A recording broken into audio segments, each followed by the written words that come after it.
نحمده ونصلي على رسوله الكريم اما بعد فاعوذ بالله من الشيطان الرجيم بسم الله الرحمن الرحيم رب اشرح لي صدري ويسر لي امري واحلل عقدة من لساني يفقهوا قولي ربي زدني علما فاطر السماوات والارض انت ولي في الدنيا والاخرة توفني مسلما والحقني بالصالحين۔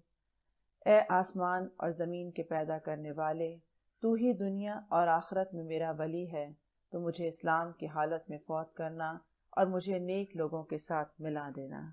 یہ ہے انبیاء علیہ السلام کی دعائیں کہ جنہوں نے اللہ سبحانہ وتعالیٰ کی قربت بھی پائی، لیکن اس کے باوجود دنیا کی صحبت میں بھی محتاط رہے کہ یہاں بھی ہمیں نیک لوگوں کا ساتھ ملے اور آخرت میں بھی ملے۔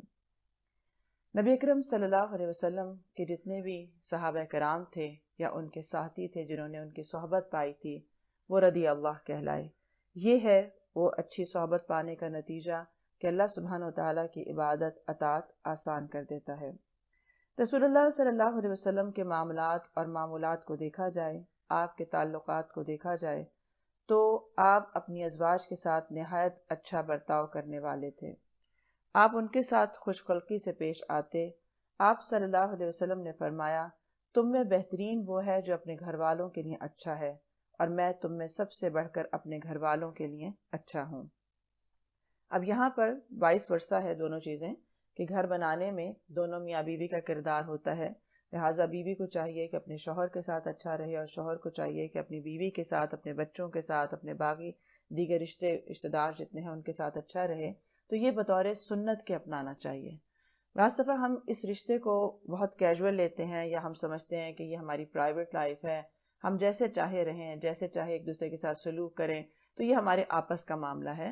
جبکہ دین میں ہم دیکھتے ہیں کہ کوئی چیز آپس کا معاملہ نہیں ہوتی ہے، ہر چیز ڈائریکٹڈ ہے، اور اللہ سبحانہ وتعالیٰ نے جیسے ہمیں ہدایات دی ہیں، جیسا کہ ہمیں سنت ملتی ہے، اسی کے مطابق اپنے رشتوں کو نبھانا بھی دینداری ہے۔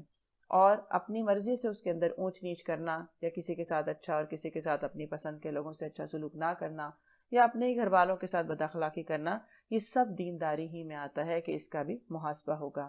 لہٰذا مومن کا کوئی بھی عمل ایسا نہیں ہے جس کو وہ یہ کہہ کے اگنور کر سکے کہ یہ شاید ہمارا ذاتی معاملہ ہے۔ اسی لیے آپ دیکھیں کہ نبی صلی اللہ علیہ وسلم جہاں اللہ سبحانہ وتعالیٰ کے حقوق ادا کرنے میں کانشیس تھے، وہاں پہ اپنے گھر والوں کے ساتھ معاملہ کرنا ہو، دوستوں کے ساتھ کرنا ہو، دشمن کے ساتھ کرنا ہو، اس میں آپ مکمل طور پر اللہ سبحانہ وتعالیٰ کی ہدایت کے مطابق ہی چلتے تھے۔ حضرت عائشہ تعالیٰ عنہا کو عائش کہہ کر پکارتے، ایک جگہ کھانا کھاتے، ایک برتن سے غسل کر لیتے، اور ان کی گود میں ٹیک لگاتے اور قرآن پڑھا کرتے تھے۔ گویا کہ آپ اپنے گھر والوں کے ساتھ ایک بہترین دوستانہ تعلق بھی رکھتے تھے، اور ان کے ساتھ بھی اخلاق سے پیش آیا کرتے تھے۔ کیونکہ عموماً ہم دیکھیں کہ بعض لوگ جو باہر بہت مصروف ہوتے ہیں، یا بہت کامیاب بعض دفعہ کسی عہدے پر ہوتے ہیں، تو وہ اپنے گھر والوں کو ٹائم نہیں دیتے، یا بعض دفعہ ٹائم بھی نہیں دیتے، اور جب گھر آتے ہیں تو اتنے چڑچڑے یا اس قدر وہ احسان تلے دبے ہوئے ہوتے ہیں کہ جیسے ہم نے پتہ نہیں گھر والوں کو ٹائم دے کے کتنا بڑا احسان کر دیا ہے، اور ان کے اپنے گھر والے ترستے رہتے ہیں۔ تو نبی صلی اللہ علیہ وسلم سے زیادہ کون مصروف تھا؟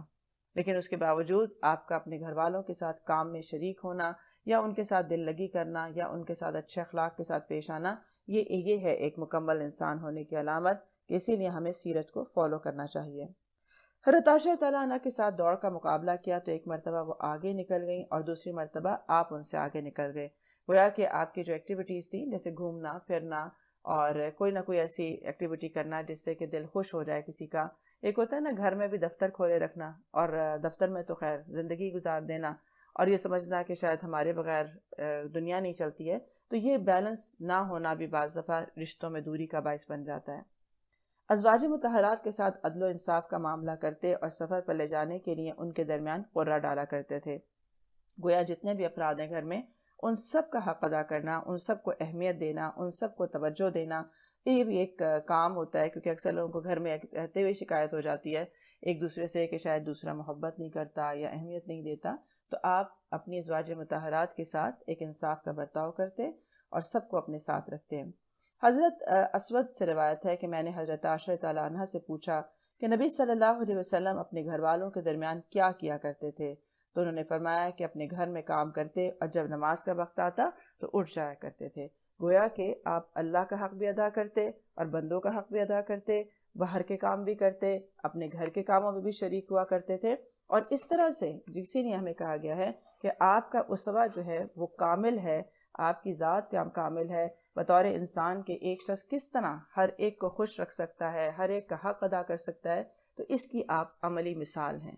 اور اسی لیے کہا گیا کہ اطیعوا اللہ و اطیعوا الرسول، کہ جیسے جیسے آپ اللہ رسول کی اطاعت کریں گے تو آپ کے اندر وہ کیپیسٹی آنا شروع ہو جاتی ہے کہ جس سے انسان ہر کام جو کرے وہ ایمان کے دائرے میں رہ کے کرے اور اجر و ثواب بھی کما سکے۔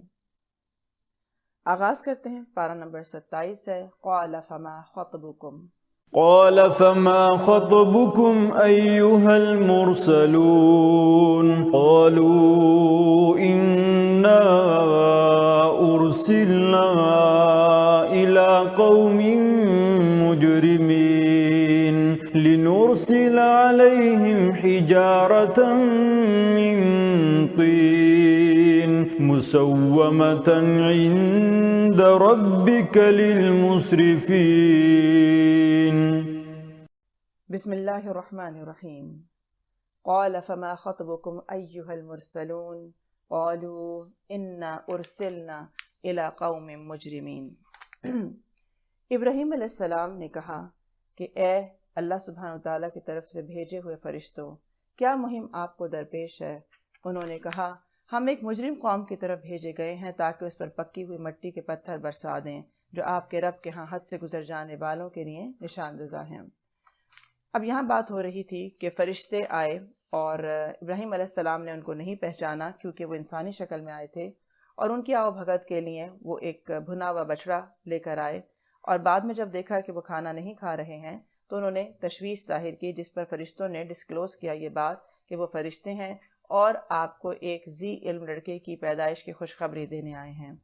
اس پر آپ خوش تو ہوئے، لیکن جب ان کو یہ پوچھا کہ آپ کی اگلی مہم کیا ہے، اور انہوں نے جب یہ بتایا کہ ہم ایک قوم کے اوپر، مجرم قوم کے اوپر عذاب لے کر آنے والے ہیں، تو پھر ان کو یہ چیز بھی جو تھی انہوں نے اس چیز کا شو کیا کہ ان کے اوپر جو ہے وہ رحم کیا جائے اور یہ عذاب نہ لایا جائے۔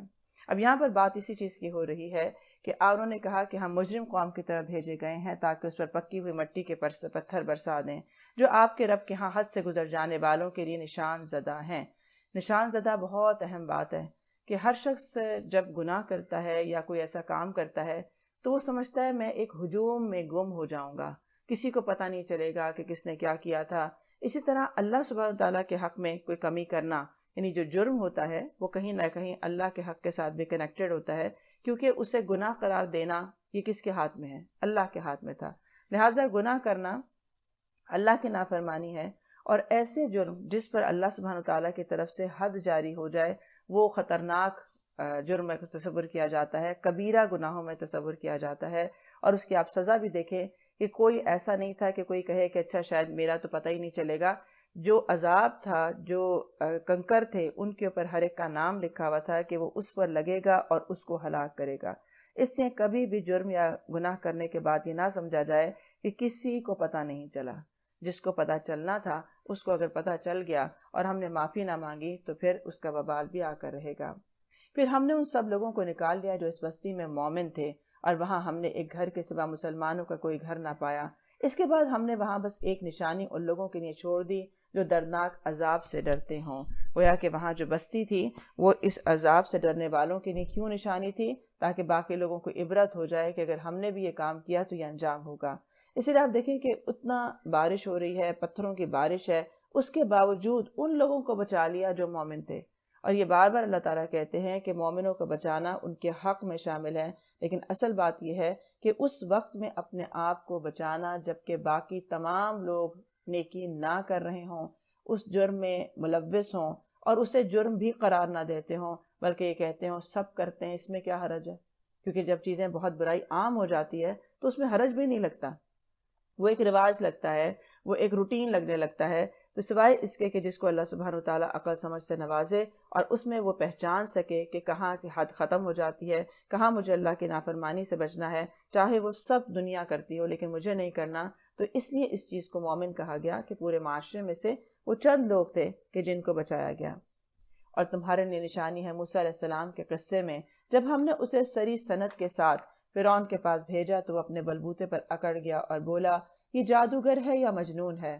آخرکار ہم نے اسے اور اس کے لشکروں کو پکڑا اور سب کو سمندر میں پھینک دیا اور وہ ملامت زدہ ہو کر رہ گیا۔ تو گویا جو جس کا ساتھ دیتا ہے، جو جس کو فالو کرتا ہے، انجام میں اسی کے ساتھ ہوگا، کیونکہ صرف اس کو نہیں پکڑا، اس کے ساتھ جتنے لشکر تھے، اس کے ساتھ دیرے والے برائی میں جتنے لوگ تھے، ان سب کو پکڑ کر اسی ایک ہی مصیبت میں گرفتار کر دیا۔ اور تمہارے لیے نشانی ہے عاد میں، جب کہ ہم نے ان پر ایک ایسی بے خیر ہوا بھیج دی کہ جس چیز پر بھی وہ گزر گئی اسے بوسیدہ کر کے رکھ دیا۔ اور تمہارے لیے نشانی ہے سمود میں، جب ان سے کہا گیا تھا کہ ایک خاص وقت تک مزے کر لو، مگر اس تنبیہ پر بھی انہوں نے اپنے رب کے حکم سے سرتابی کی۔ آخر کار ان کے دیکھتے دیکھتے ایک اچانک ٹوٹ پڑنے والے عذاب نے ان کو آ لیا، پھر نہ ان میں اٹھنے کی سکت تھی اور نہ وہ اپنا بچاؤ کر سکتے تھے۔ اب مختلف اقوام کی کیوں بتایا جا رہا ہے، نشانیاں کیوں دکھائی جا رہی ہیں؟ کیونکہ یہ سب وہ قوم تھی جو کہ بہت پاورفل تھے، بہت کانفیڈنٹ تھے کہ جو ہمارے پاس ہے وہ کسی کے پاس نہیں ہے، اور جو جرم تھا اس پہ اکڑ کے سرکشی کے ساتھ جرم کیا کرتے تھے، بے خوف ہو کے جرم کیا کرتے تھے۔ لہٰذا جب ان کے پر عذاب آیا تو وہ وہاں سے آیا جہاں سے ان کے وہم و گمان میں بھی نہیں تھا۔ اور ان سب سے پہلے ہم نے نوح علیہ السلام کی قوم کو ہلاک کیا، کیونکہ وہ فاسق لوگ تھے، وہ حد کراس کرنے والے لوگ تھے۔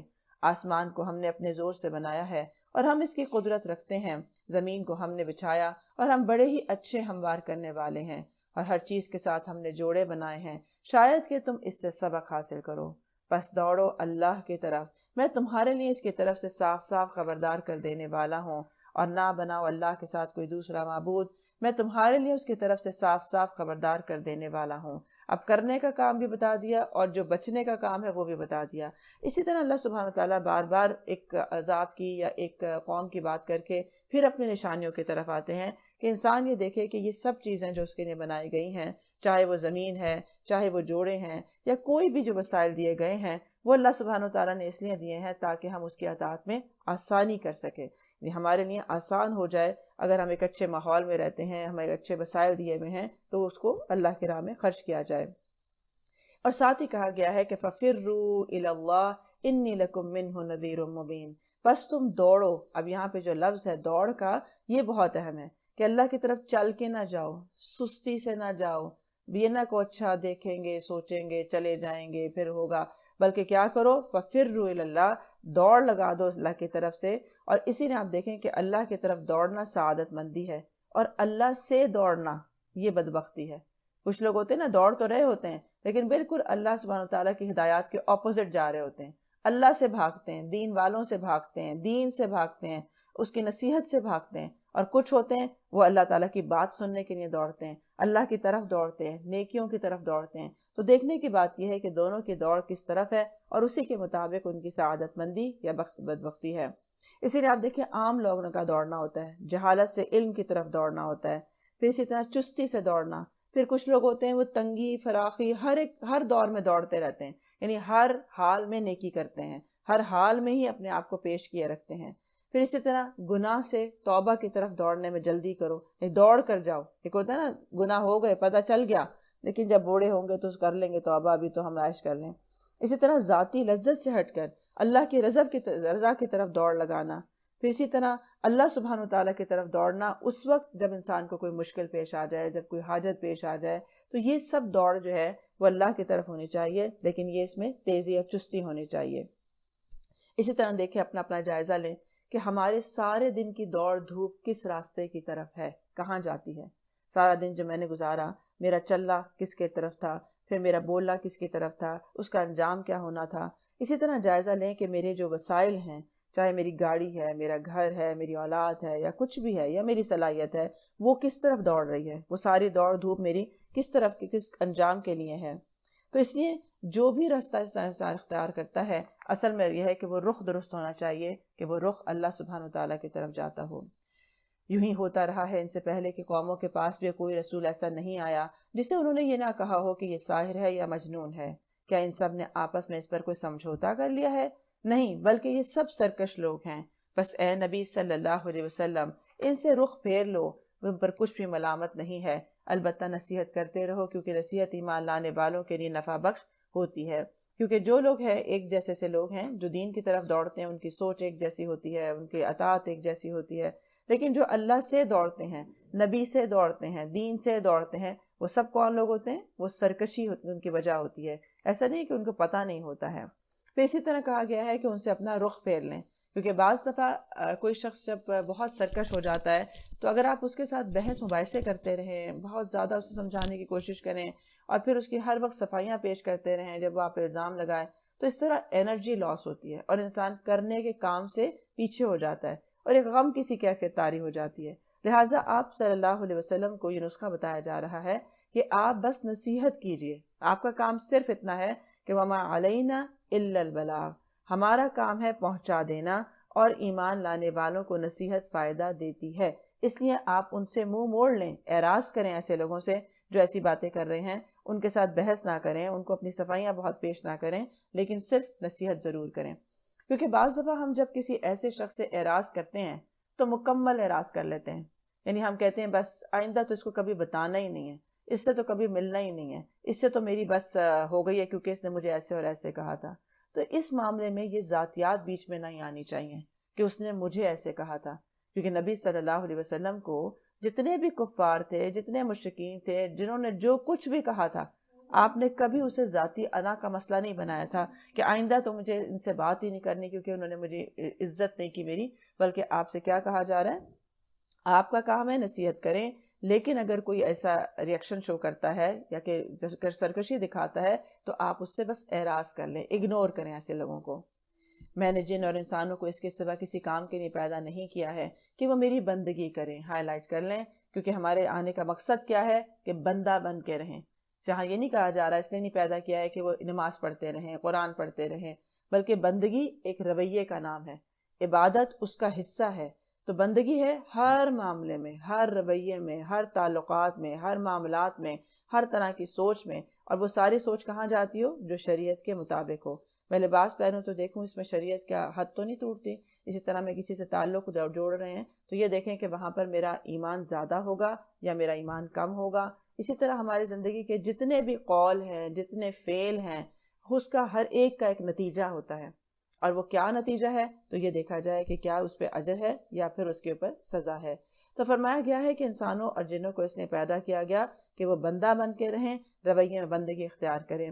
میں ان سے کوئی رزق نہیں چاہتا ہوں اور نہ یہ چاہتا ہوں کہ وہ مجھے کھلائیں، اللہ تو خود ہی رزاق ہے، بڑی قوت والا ہے اور زبردست ہے۔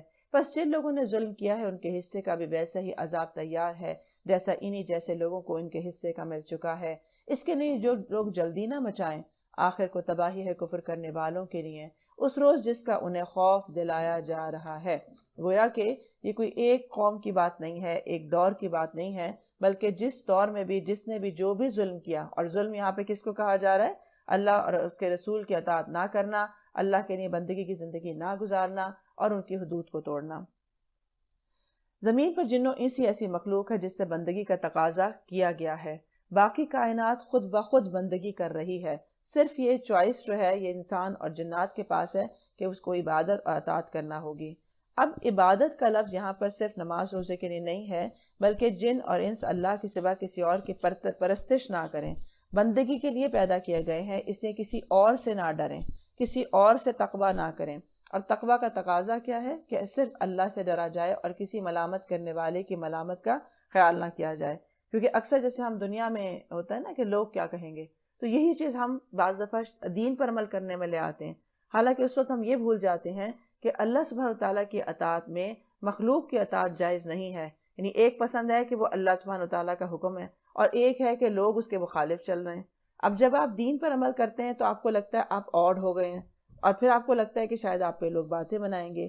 تو یہ ہے وہ چیز کہ جب یہ جو تقاضا آتا ہے، انسان کو ہمیشہ اس آزمائش سے گزرنا پڑتا ہے کہ دیکھیں وہ اپنے نفس کی پیروی کرتا ہے، اللہ سبحانہ تعالیٰ کی اطاعت کرتا ہے یا لوگوں کی سنتا ہے۔ یہ آزمائش میں جو کامیاب ہو جاتا ہے تو وہی لوگ تقوی والے ہیں۔ سورۃ الطور۔ بسم اللہ الرحمن الرحیم والطور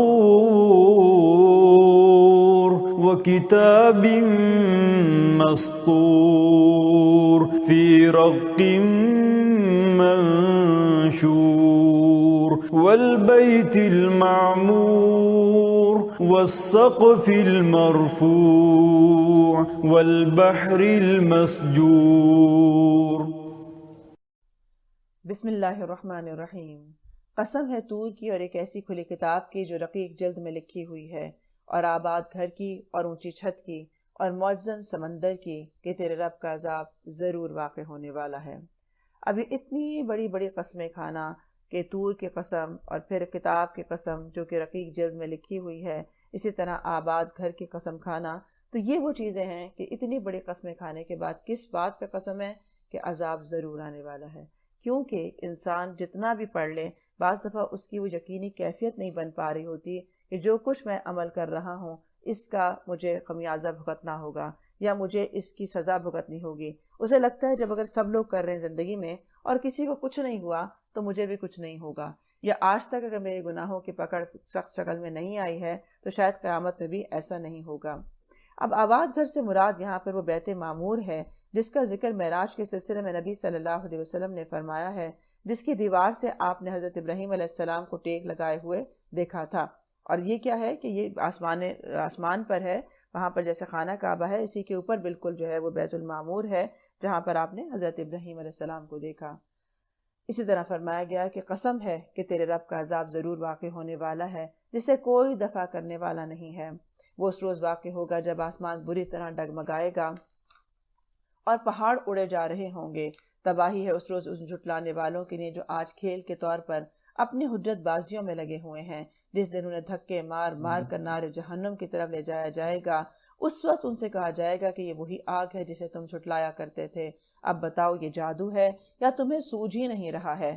جاؤ اب جھلسو اس کے اندر، تم خواہ صبر کرو یا نہ کرو، تمہارے لیے یکساں ہے، تمہیں ویسا ہی بدلہ دیا جا رہا ہے جیسے تم عمل کیا کرتے تھے۔ ہائی لائٹ کر لیں، جو کچھ ہے بدلہ قیامت کے اندر وہ اپنے عمل کا ہے، لہٰذا جب عمل کریں تو یہ سوچ کے کریں کہ ہو سکتا ہے کہ دنیا میں اس کی کوئی سزا نہ ملے، دنیا میں ہمیں کوئی بھی برا نہ سمجھتا ہو، ساری دنیا ہمیں ایک معتبر انسان سمجھتی رہے، ہماری عزت بھی بحال رہے، لیکن وہ کہیں استدراج کا عمل نہ ہو، کہیں ایسا نہ ہو کہ ہمیں مہلت دی جاتی رہے اور اسی وجہ سے دی جاتی رہے تاکہ عذاب آخرت میں زیادہ سمیٹیں۔ لہٰذا یہ جو اللہ تعالیٰ نے ہمارے پردے ڈالے ہوتے ہیں کہ ہم غلط کر کر بھی عزت زندگی گزارتے ہیں، تو اس سے ڈرنا چاہیے کہ کہیں ایسا نہ ہو کہ ایک دم جو پکڑ آئے اور وہ ہماری رسوائی کا ذریعہ ہو جائے۔ اسی لیے اور کہا کیا جا رہا ہے کہ آج اپنے کھیل کے طور پر حجت بازیوں میں لگے ہوئے ہیں۔ حجت بازی کیا ہوتی ہے؟ یعنی ہر بات کا جواز نکال لینا، ہر بات کو جسٹیفائی کر لینا، اس میں کیا حرج ہے اور کچھ نہیں ہوتا، کوئی اتنی سختی نہیں ہوگی، وہ اللہ غفور الرحیم ہے، سب کرتے ہیں۔ آج کے دور میں کوئی اتنا نہیں کر سکتا دینداری کا، آج کل تو ہو ہی نہیں سکتا کہ کوئی جو ہے وہ جائز کام کرے اور کاروبار جو ہے وہ چل جائے۔ تو یہ وہ چیزیں ہیں کہ انسان جو حجت بازیاں کرتا رہتا ہے مختلف معاملات کے اندر، تو اسے یہ دیکھنا چاہیے کہ اس کا عمل اسی کے مطابق ہوگا جیسی وہ سوچ رکھتا ہے، جیسا اس کا قول ہوتا ہے۔ لہٰذا جب انسان کی نیت یہ ہو کہ مجھے اللہ سبحانہ وتعالیٰ کی شریعت پر چلنا ہے اور ایمانداری کی زندگی گزارنی ہے، تو تب اس کی کاوشیں اور اس کا عمل بھی اسی ڈائریکشن میں چلا جاتا ہے اور پھر اللہ اس کی مدد بھی اسی طرح سے کرتے ہیں۔ متقی لوگ وہاں باغوں اور نعمتوں میں ہوں گے۔ اب فوراً دو کمپیریزن ہیں، ایک وہ ہے جسے دھکے مار مار کر جہنم کی طرف لے جایا جا رہا ہے کیونکہ اس کے عمل ایسے تھے، اور دوسری طرف متقی لوگ باغوں اور نعمتوں میں ہوں گے، لطف لے رہے ہوں گے ان چیزوں سے جو ان کا رب انہیں دے گا اور ان کا رب انہیں دوزخ کے عذاب سے بچا لے گا۔ ان سے کہا جائے گا کہ کھاؤ اور پیو مزے سے ان اعمال کے صلے میں جو تم کرتے رہے ہو، اور وہ آمنے سامنے بچھے تختوں پر تکیہ لگائے بیٹھے ہوں گے۔ ہائی لائٹ کر لیں، ان سے بھی کہا جائے گا کہ یہ سب کچھ اس لیے ہے جو تم عمل کیا کرتے تھے۔ دیکھیں اپنی زندگی میں آج کے کون سا عمل یہ سوچ کے شعوری طور پہ آپ کرتے ہیں کہ جو مجھے جنت ہی کے لیے میں یہ کر رہی ہوں، کہ اللہ تعالیٰ نے کیونکہ اس پہ وعدہ کیا ہے کہ اس پر جنت ہے۔ مثلا سلام کو عام کرو، تم جنت میں چلے جاؤ گے، کھانا کھلاؤ جنت میں چلے جاؤ گے۔ اب وہ چیزیں ہیں کہ کیا اللہ سبحانہ وتعالیٰ کے لیے ہم یہ سب کام کرتے ہیں؟ کیونکہ بعض دفعہ ہم نیکی کر رہے ہوتے ہیں، لیکن نیکی کس طرح سے کرتے ہیں؟ لوگوں کے دکھانے کے نہیں کرتے ہیں، لوگوں پر احسان جتانے کے نہیں کرتے ہیں، رشتہ داروں کو تحفے کیوں دیتے ہیں؟ کیا اللہ سبحانہ وتعالیٰ کے لیے دیتے ہیں کیونکہ اللہ تعالیٰ نے رشتہ داری کا حق رکھا ہے؟ تو یہ ہے وہ چیز کہ ہم نیکی کر کر بھی بعض دفعہ اپنی نیت کے اجر کو جب گنوا دیتے ہیں تو اس وجہ سے ہم تقویٰ تک پہنچ نہیں پاتے۔ تو اسی لیے زندگی میں جو کچھ ہم عمل کر رہے ہیں، عام روٹین میں جو عمل کرتے ہیں، کھانا بنانا ہے، لوگوں کی خدمت کرنا ہے، کسی بیمار کی تیمارداری کرنا ہے، اگر اس کا صرف مقصود یہ بن جائے کہ اللہ سبحانہ وتعالیٰ کی رضا مجھے پانا ہے اور اللہ کی خاطر اجر اسے سے چاہنا ہے، تو آپ دیکھیں کہ انسان کا تقوی ہر لمحے اس کے ساتھ ہو، تو پھر یہ ہوتا ہے کہ انسان کا اجر بھی اسی طرح لکھا جائے گا۔ اب کیا ہیں یہ لوگ، اپنے عمل کیسے کیا کرتے تھے؟ یہ اپنے گھر والوں میں بھی ڈرتے ہوئے رہتے تھے، جیسے کہ ایک جگہ آتا ہے آیت میں یہ بات کہ ہم اس لیے جنت میں آ گئے تھے، آمنے سامنے بچھے ہوئے تختوں پر تکیہ لگائے بیٹھے ہوں گے، اور ہم خوبصورت آنکھوں والی حوریں ان سے بیاہ دیں گے۔ جو لوگ ایمان لائے ہیں اور ان کی اولاد بھی کسی درجہ ایمان میں ان کے نقش قدم پر چلی ہے، ان کی اس اولاد کو بھی ہم جنت میں ان کے ساتھ ملا دیں گے، اور ان کے عمل میں کوئی گھاٹا ان کو نہیں دیں گے۔ ہائی لائٹ کر لیں، اولاد کو اپنے ساتھ جنت میں لے جانا، خود جنت میں جانا، یہ اصل ٹاسک ہونا چاہیے ہماری زندگی کا۔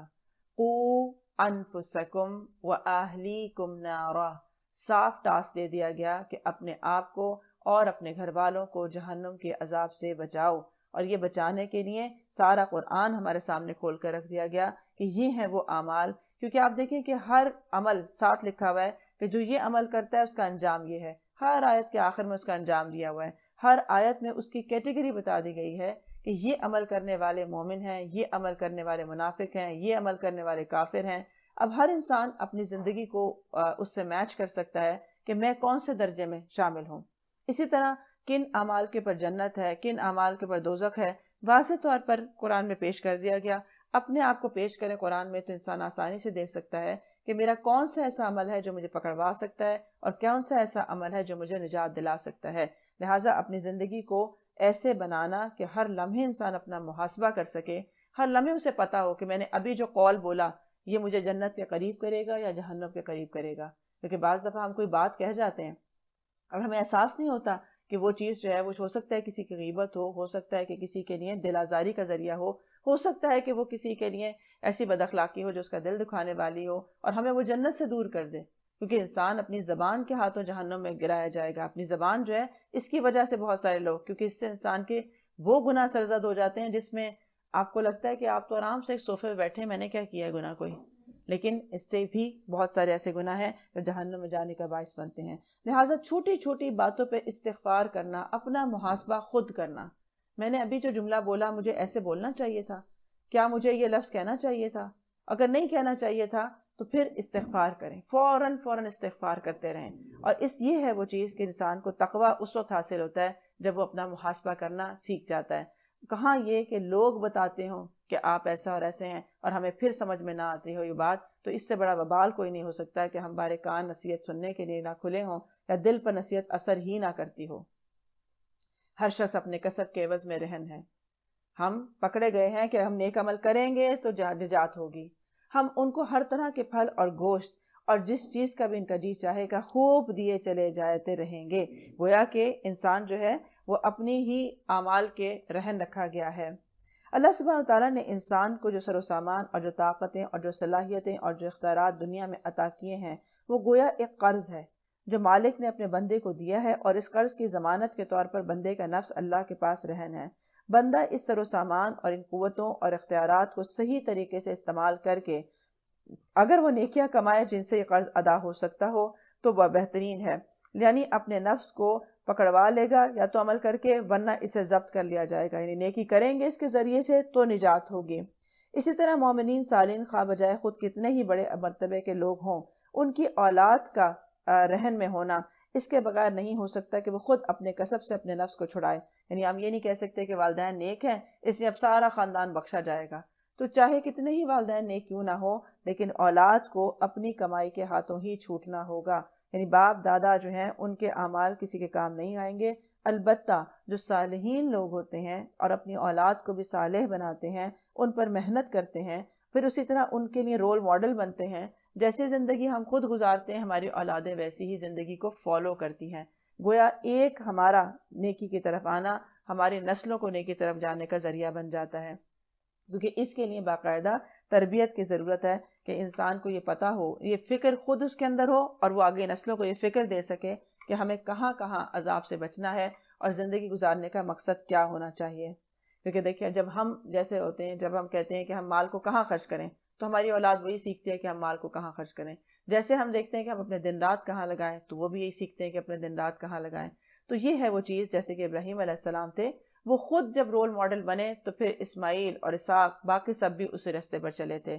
تو بات اصل یہی ہے کہ اسماعیل جیسی اولادیں پانے کے لیے خود ابراہیم بننا پڑتا ہے۔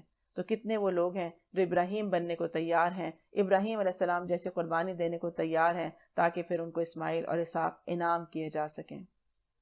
وہ ایک دوسرے سے جام شراب لپک لپک کر لے رہے ہوں گے، جس میں نہ یاوہ گوئی ہوگی اور نہ بد کرداری ہوگی، اور ان کی خدمت میں وہ لڑکے دوڑتے پھر رہے ہوں گے جو انہی کے لیے مخصوص ہوں گے، ایسے خوبصورت جیسے چھپا کر رکھے ہوئے موتی۔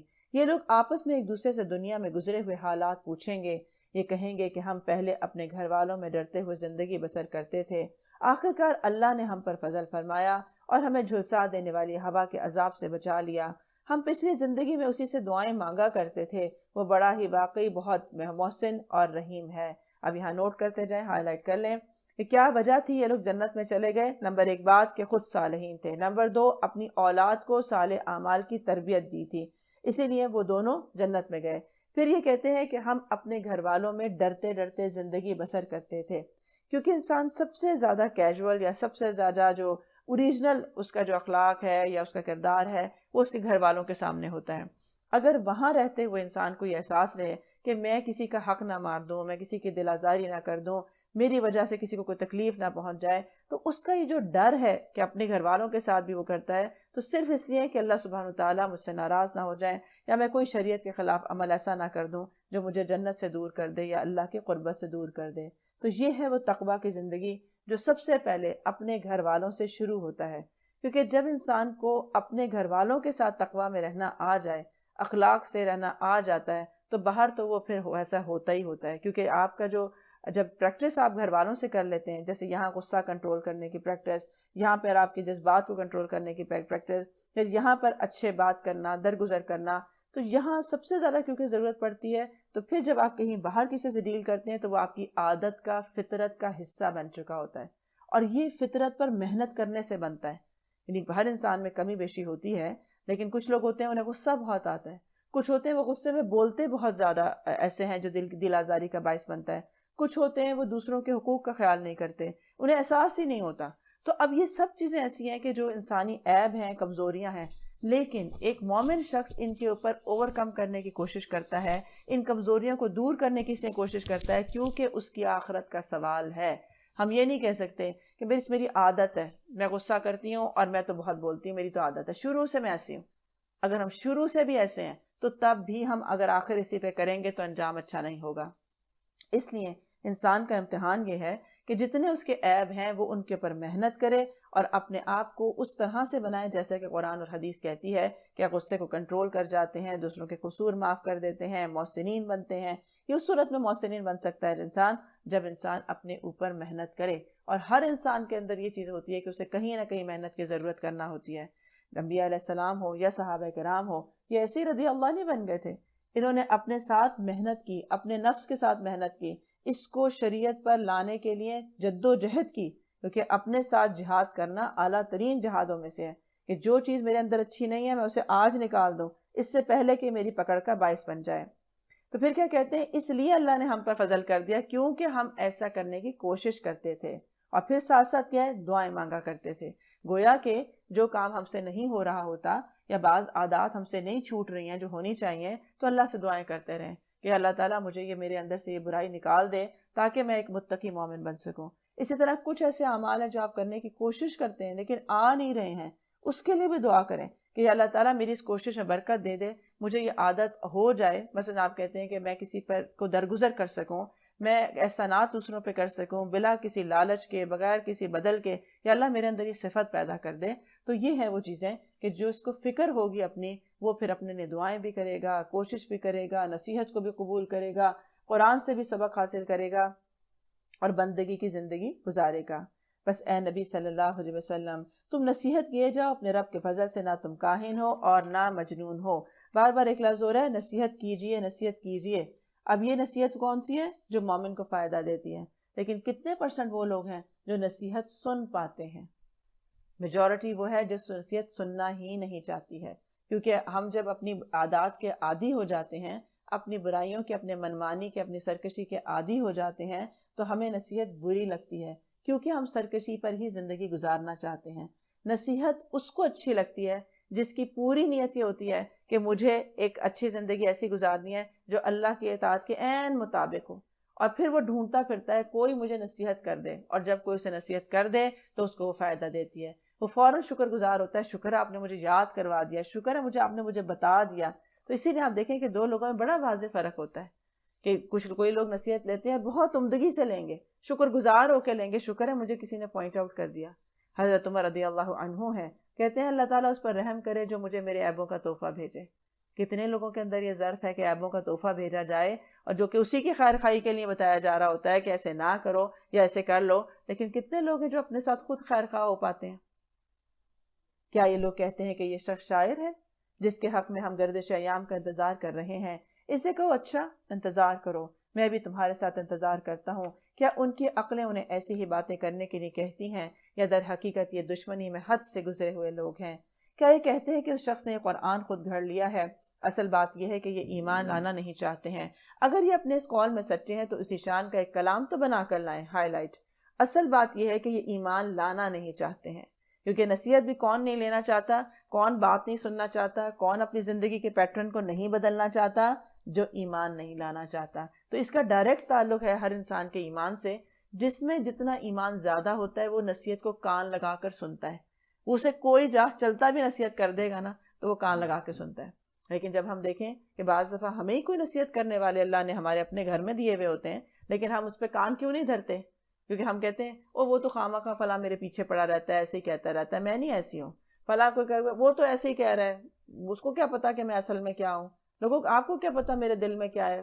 تو یہ جو جواز ہیں سارے، یہ خود بتا رہے ہیں کہ ہمارے اندر ایمان کی کمزوری ابھی پائی جاتی ہے، اور جو شخص ہمیں ہیلپ کرنے کی کوشش کر رہا ہے ہم اسی پر کان نہیں دھرنا چاہتے، کیونکہ ہم صرف اپنے نفس کی سرکشی میں مگن رہنا چاہتے ہیں۔ یہ سرکشی ہوتی ہے نا کہ بس میں جو ہوں بالکل ٹھیک ہوں، مجھے کوئی نہ بتائے۔ کیا یہ کسی خالق کے بغیر خود پیدا ہو گئے ہیں، یا یہ خود اپنے خالق ہیں، یا زمین اور آسمانوں کو انہوں نے پیدا کیا ہے؟ اصل بات یہ ہے کہ یہ یقین نہیں رکھتے ہیں۔ کیا تیرے رب کے خزانے ان کے قبضے میں ہیں، یا ان پر انہی کا حکم چلتا ہے؟ کیا ان کے پاس کوئی سیڑھی ہے جس پر چڑھ کر یہ عالم بالا کی سنگن لیتے ہیں؟ ان میں سے جس نے سنگن لی ہو وہ لائے کوئی کھلی دلیل؟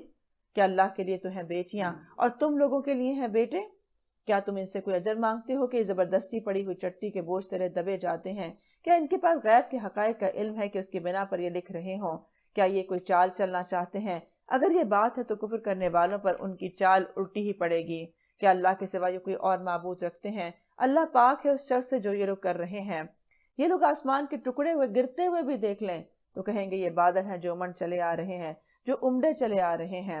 بس اے نبی صلی اللہ علیہ وسلم انہیں ان کے حال پر چھوڑ دو یہاں تک کہ یہ اپنے اس دن کو پہنچ جائیں جس میں یہ مار گرائے جائیں گے، جس دن نہ ان کی اپنی کوئی چال ان کے کسی کام آئے گی اور نہ ہی ان کو کوئی مدد دی جائے گی، اور اس وقت کے آنے سے پہلے بھی ظالموں کے لیے ایک عذاب ہے مگر ان میں سے اکثر لوگ جانتے نہیں ہیں۔ اللہ سب کو عذاب سے محفوظ رکھے، کیونکہ یہ جو ہماری زندگی میں مختلف آزمائشیں بعض دفعہ عذاب کی شکل میں آ رہی ہوتی ہیں، اور ہماری ساری انرجی ساری توجہ صرف اس کے اوپر ہوتی ہے، اور ہماری زندگی اس میں سے گزر جاتی ہے کیونکہ ہم اپنے ہی کیے کے وبال میں آ گئے ہوتے ہیں۔ تو یہ جو استغفار ہے یہ انسان کی پناہ ہے، جو اس میں جو انسان گناہ کرتا ہے اور پھر وہ استغفار کر لیتا ہے تو اللہ سبحانہ وتعالیٰ اس کو اپنی پناہ میں لیتے ہوئے اس کو برے انجام سے بچا لیتے ہیں۔ اس سے فرمایا جا رہا ہے کہ ان کو چھوڑ دو یہاں تک کہ وہ اپنے انجام کو پہنچ جائیں۔ تو اپنے آپ کو کبھی نہ چھوڑیں یہ سوچ کے کہ کوئی بات نہیں، اگر میں نے گناہ کر لیا تو کون سی ایسی بات ہے، سب کرتے ہیں۔ کبھی اپنے آپ کو نہ چھوڑیں یہ سوچ کر کہ اچھا کوئی بات نہیں ہے نا، کسی کو کیا پتا کہ میں نے کر لیا ہے، انہیں تھوڑی پتا چلا، میں نے ایسی ٹرک سے ان سے کیا نا، انہیں تو سمجھ میں ہی نہیں آیا کہ کیا ہوا۔ تو جو گناہ ہے وہ اپنا وبال اٹس سیلف رکھتا ہے، چاہے کسی کو نہ پتا چلا ہو، چاہے کسی نے نہ دیکھا ہو، چاہے ہم اس وقت بااختیار تھے اور جس سے ہم عمل کر رہے تھے وہ بے اختیار تھا، وہ آپ کے انڈر تھا، وہ آپ کو کچھ نہیں کہہ سکا، خاموش ہو گیا آپ کی بات کو سہ کر، لیکن بہرحال اس کا وبال آئے گا۔ اس لیے استغفار کی کثرت کرنی چاہیے اپنے لیے کہ ہم نہیں جانتے کہ ہم کس عمل پہ دھر لیے جائیں، پکڑ لیے جائیں یا جنت سے محروم کر دیے جائیں۔ اے نبی صلی اللہ علیہ وسلم اپنے رب کا فیصلہ آنے تک صبر کرو، تم ہماری نگاہ میں ہو۔ جب تم اٹھو تو اپنے رب کی حمد کے ساتھ اس کی تسبیح کرو، رات کو بھی اس کی تسبیح کیا کرو، اور ستارے جب پلٹ جاتے ہیں اس وقت بھی تسبیح کرو۔ ہائی لائٹ کر لیں، تسبیح کا حکم بار بار آ رہا ہوتا ہے، جو کہ غموں کا علاج ہے، انسان کے ڈپریشن دور کرتا ہے۔ اسی طرح اللہ سبحانہ تعالیٰ کی مدد پانے کا ذریعہ ہے۔ یا اسی طرح انسان جب تنگ ہوتا ہے کسی حالات سے یا کسی کی باتوں سے، یا جب نیکی پر آتا ہے لوگ اس کو کرنے نہیں دیتے، تو اس وقت اللہ کی تسبیح کرنے کو کہا جا رہا ہے۔ اب اس میں یہ بات بھی آتی ہے کہ جب تم کسی مجلس سے اٹھو تو اللہ کی حمد و تسبیح کر کے اٹھو۔ نبی صلی اللہ علیہ وسلم خود بھی اس پر عمل فرماتے تھے، اور آپ نے مسلمانوں کو بھی یہ ہدایت فرمائی تھی کہ کسی مجلس سے اٹھتے وقت اللہ کی حمد اور تسبیح کیا کرو۔ اس سے تمام کاموں کا کفارہ ہو جاتا ہے جو اس مجلس میں ہوئے ہوں۔ اور اسی میں آتی ہے بات کہ جو شخص کسی مجلس میں بیٹھا ہو اور اس میں خوب قیل و قال ہو گئی ہو، باتیں ہو گئی ہوں، اور وہ اگر اٹھنے سے پہلے یہ الفاظ کہے تو اللہ تعالیٰ ان باتوں کو معاف کر دیتا ہے جو وہاں ہوئی ہوں۔ سبحانک اللہم و بحمدک اشہد ان لا الہ الا انت استغفرک و اتوب الیک۔ تو یہ جو الفاظ ہیں یہ اس مجلس کا کفارہ بن جاتے ہیں۔ پھر یہ بات آتی ہے کہ جب تم نیند سے بیدار ہو کر بستر سے اٹھو تو اپنے رب کی تسبیح کے ساتھ اس کی حمد بھی بیان کرو، جیسے لا الہ الا اللہ وحدہ لا شریک لہ لہ الملک ولہ الحمد وہو علی کل شیء قدیر، سبحان اللہ والحمد للہ ولا الہ الا اللہ واللہ اکبر ولا حول ولا قوۃ الا باللہ۔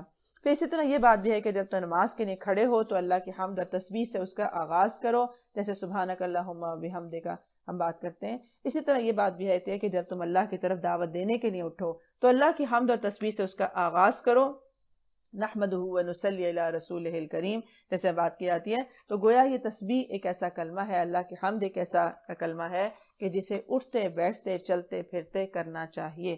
اور آپ دیکھیں کہ اس میں کتنا انرجی یا کتنا وقت لگتا ہے کہ انسان اپنے کام کر رہا ہو، کہیں ڈرائیونگ کر رہا ہو، کہیں پر کچن میں کام کر رہے ہوں، گھر میں ہوں، باہر ہوں، کہیں پر بھی ہوں، تو اللہ کی تسبیح کہی جا سکتی ہے۔ تو اس کی کثرت کرنے کی ضرورت ہے، خود کو عادت بنانے کی ضرورت ہے۔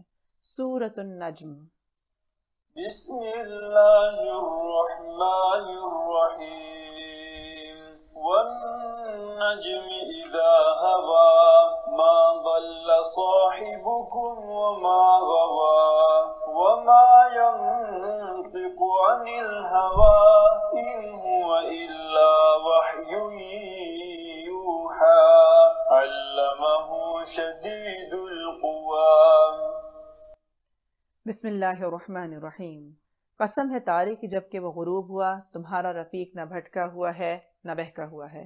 اب یہاں قسم کھا کے یہ بات کہی جا رہی ہے کہ رسول اللہ صلی اللہ علیہ وسلم اللہ سبحانہ تعالیٰ کی طرف سے رسول مبعوث ہوئے ہیں، اور آپ بھٹکے ہوئے یا بہکے ہوئے نہیں ہیں۔ وہ اپنی خواہش نفس سے نہیں بولتا ہے، یہ تو ایک وحی ہے جو اس پر نازل کی جاتی ہے، اور اسے زبردست قوت والے نے تعلیم دی ہے جو بڑا ہی صاحب حکمت ہے۔ اب یہاں پر آپ صلی اللہ علیہ وسلم کے بارے میں آتا ہے کہ آپ جو کچھ کہتے ہیں تو وہ اپنی خواہش نفس سے نہیں کہتے ہیں۔ عبداللہ بن عمر فرماتے ہیں کہ رسول اللہ صلی اللہ علیہ وسلم سے میں جو کچھ بھی سنتا وہ لکھتا جاتا تھا اور حفظ کرنے کے لیے لکھتا تھا۔ بعض لوگوں نے مجھے روکا کہ نبی صلی اللہ علیہ وسلم انسان ہیں، کبھی غصہ اور غضب میں بھی کوئی بات کہہ دیتے ہیں، اس سے میں رک گیا۔ میں نے اس کا ذکر آپ سے کیا تو آپ نے فرمایا کہ اللہ کی قسم جس کے ہاتھ میں میری جان ہے، میری زبان سے سوائے حق کے اور کوئی کلمہ نہیں نکلتا ہے۔ گویا کہ آج نہیں، آپ کی زندگی کو بھی جو ریکارڈ کیا گیا، چاہے آپ کے ازدواجی معاملات تھے یا آپ کے گھریلو معاملات تھے، اس میں بھی اس کو سنت اسی لیے قرار دیا گیا کیونکہ آپ کی ساری سنت بھی وحی ہی کی شکل ہے، اور وہ وحی غیر مطلوع ہے، یعنی جس کی صرف تلاوت نہیں ہوتی، لیکن آپ کی جتنی احادیث ہیں، جتنے آپ کے معمولات ہیں، وہ اللہ سبحانہ وتعالیٰ کی طرف سے گائیڈڈ تھے، اور اسی لیے ہمیں اسے فالو کرنے کو کہا گیا ہے، اور صرف کہا نہیں گیا بلکہ اس پر عمل کرنا اجر و ثواب کا باعث ہے۔ فرمایا کہ وہ صاحب حکمت ہے جو کہ وحی لے کر آیا، اور وہ سامنے آ کھڑا ہوا جبکہ وہ بالائے افق پر تھا، پھر قریب آیا اور اوپر معلق ہو گیا، یعنی جبرائیل علیہ السلام، یہاں تک کہ وہ 2 کمانوں کے برابر یا اس سے کچھ کم فاصلے پر رہ گیا۔ تب اس نے اللہ کے بندے کو وحی پہنچائی جو وحی بھی اسے پہنچانی تھی۔ نظر نے جو کچھ دیکھا، دل نے اس پر جھوٹ نہیں ملایا۔ اب کیا تم اس چیز پر اس سے جھگڑا کرتے ہو جسے وہ آنکھوں سے دیکھتا ہے؟ اور ایک مرتبہ پھر اس نے سدرۃ المنتہا کے پاس اس کو دیکھا جہاں عباس جنت المأویٰ ہے، کیونکہ نبی صلی اللہ علیہ وسلم نے جبرائیل علیہ السلام کو 1-2 دفعہ اصلی شکل میں دیکھا، کہ جب آپ نے دیکھا کہ آپ کی کرسی جو تھی جبرائیل علیہ السلام کی پورے آسمان پر چھائی ہوئی تھی۔ اس وقت سدرت پر چھا رہا تھا جو کہ چھا رہا تھا، اور نگاہ نہ چندھیائی اور نہ حد سے متجاوز ہوئی، اور اس نے اپنے رب کی بڑی بڑی نشانیاں دیکھیں، کیونکہ جب آپ صلی اللہ علیہ وسلم کو معراج پر لے جایا گیا تو آپ کو جنت دوزخ کا مشاہدہ کروایا گیا، بڑی بڑی نشانیاں دکھائی گئی تھیں۔ اب ذرا بتاؤ تم نے کبھی اس لات اور اس عزا اور تیسری ایک اور دیوی منات کی حقیقت پر کچھ غور بھی کیا ہے؟ کیا بیٹے تمہارے لیے اور بیٹیاں اللہ کے لیے؟ یہ تو بڑی ہی دھاندلی کی تقسیم ہوئی ہے۔ دراصل یہ کچھ نہیں ہے مگر بس چند نام ہے جو تم نے اور تمہارے باپ دادا نے رکھ لیے ہیں۔ اللہ نے ان کے لیے کوئی سند ناصل نہیں کی ہے۔ حقیقت یہ ہے کہ لوگ محض وہم اور گمان کی پیروی کر رہے ہیں اور خواہشات نفس کے مرید بنے ہوئے ہیں، حالانکہ ان کے رب کی طرف سے ان کے پاس ہدایت آ چکی ہے۔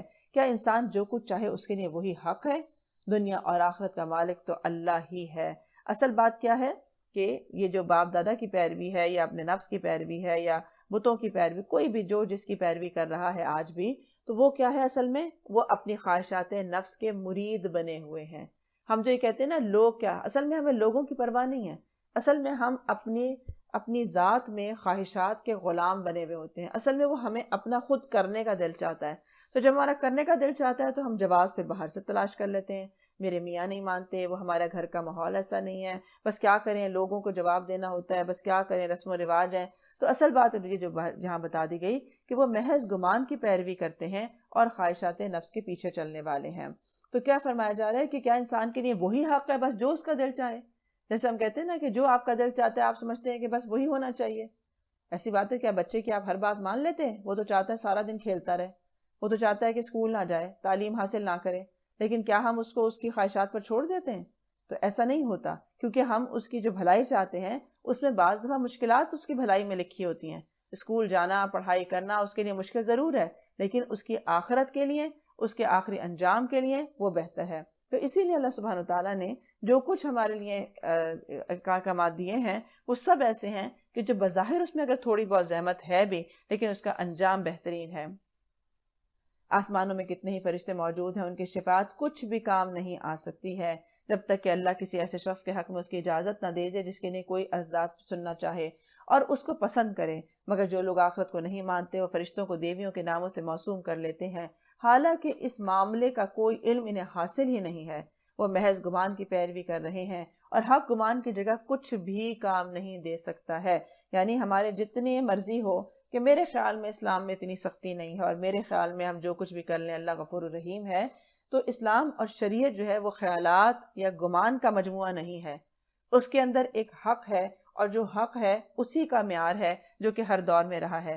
اسی لیے جو لوگ گمان پر چلتے رہے، آپ دیکھیں کہ ان قوموں کا کیا انجام ہوا۔ بس اے نبی صلی اللہ علیہ وسلم، جو شخص ہمارے ذکر سے منہ پھیرتا ہے اور دنیا کی زندگی کے سوا اسے کچھ مطلوب نہیں ہے، اسے اس کے حال پر چھوڑ دو۔ ان لوگوں کا مبلغ علم بس یہی کچھ ہے۔ یہ بات تیرا رب ہی زیادہ جانتا ہے کہ اس کے راستے سے کون بھٹک گیا ہے اور کون سیدھے راستے پر ہے، اور زمین اور آسمانوں کی ہر چیز کا مالک اللہ ہی ہے۔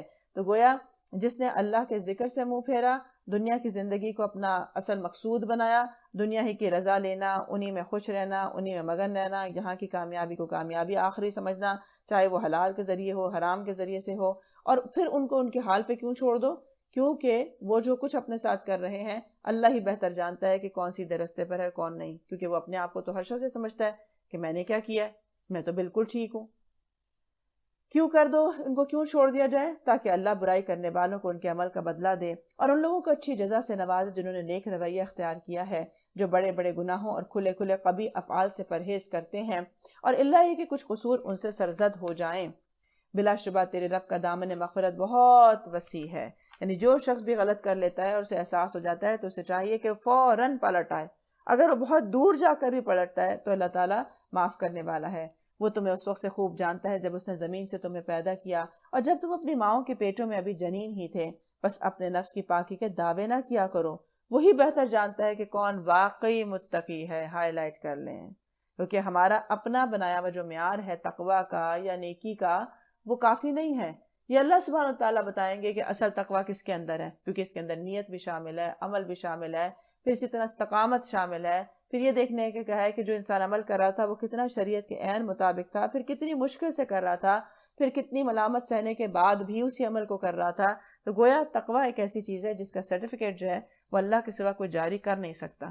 ہر گاؤن اسکارف پہننے والا، ہر داڑھی رکھنے والا تقویٰ کا دعویٰ نہیں کر سکتا، کیونکہ یہ ایک ایسی چیز ہے کہ جو ایک اندر کا نفس ہے اور ظاہر میں اس کا عمل بتا دیتا ہے کہ کون واقعی اللہ تعالیٰ سے ڈرنے والا ہے۔ محمد بن عمر بن عطا فرماتے ہیں، میں نے اپنی بیٹی کا نام برہ رکھا تو مجھ سے زینب بنت ابو سلمہ نے فرمایا کہ رسول اللہ صلی اللہ علیہ وسلم نے اس نام سے منع فرمایا ہے. خود میرا نام بھی برہ تھا، جس پر آپ نے فرمایا کہ تم اپنی برتری اور اپنی پاکی آپ بیان نہ کرو. برہ ہوتا ہے نا نیکی کو کہا گیا. تو فرمایا کہ تم میں سے نیکی والوں کا علم مکمل طور پر صرف اللہ کو ہے. لوگوں نے کہا کہ پھر ہم اس کا کیا نام رکھیں؟ تو آپ نے فرمایا کہ اس کا نام زینب رکھ لو. گویا کہ اپنی پاکی، اپنی بڑائی، اپنا تقوی خود سے بیان کرتے نہیں رہنا چاہیے اٹھتے بیٹھتے.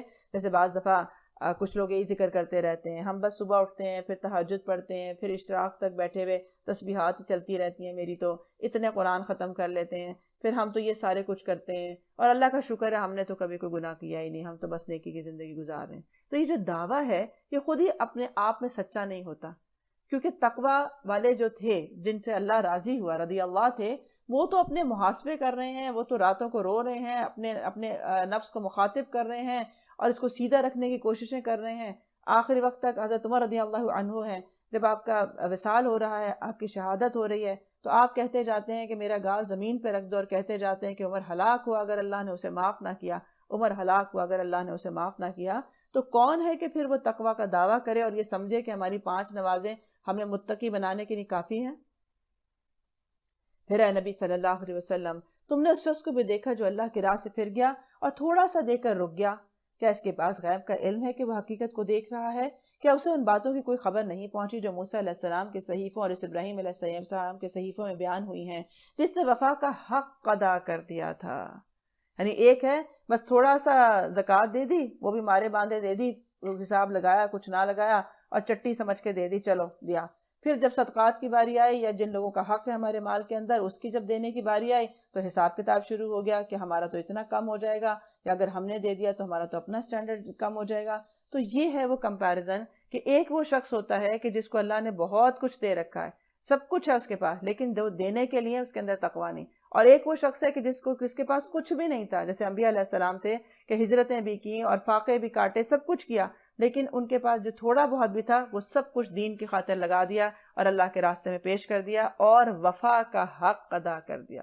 خوبصورت جملہ ہے کہ اللہ سبحانہ وتعالیٰ کسی کو یہ کہیں، بندہ ہونے کے ناطے انسان تو اللہ کا حق ادا کر ہی نہیں سکتا، لیکن اللہ سبحانہ وتعالیٰ کسی کو یہ کہہ دیں، ابراہیم علیہ السلام کو کہہ دیں کہ اس نے وفا کا حق ادا کر دیا، تو یہ ہے اصل وفاداری اور یہ ہیں بے وفائیاں کہ اللہ سبحانہ وتعالیٰ کے ساتھ تعلق بھی ہونا لیکن شکرانے کہیں اور ہونا، دھیان کہیں اور ہونا، دل کہیں اور ہونا، اور ساری زندگی اپنے آپ کو نیک سمجھتے رہنا.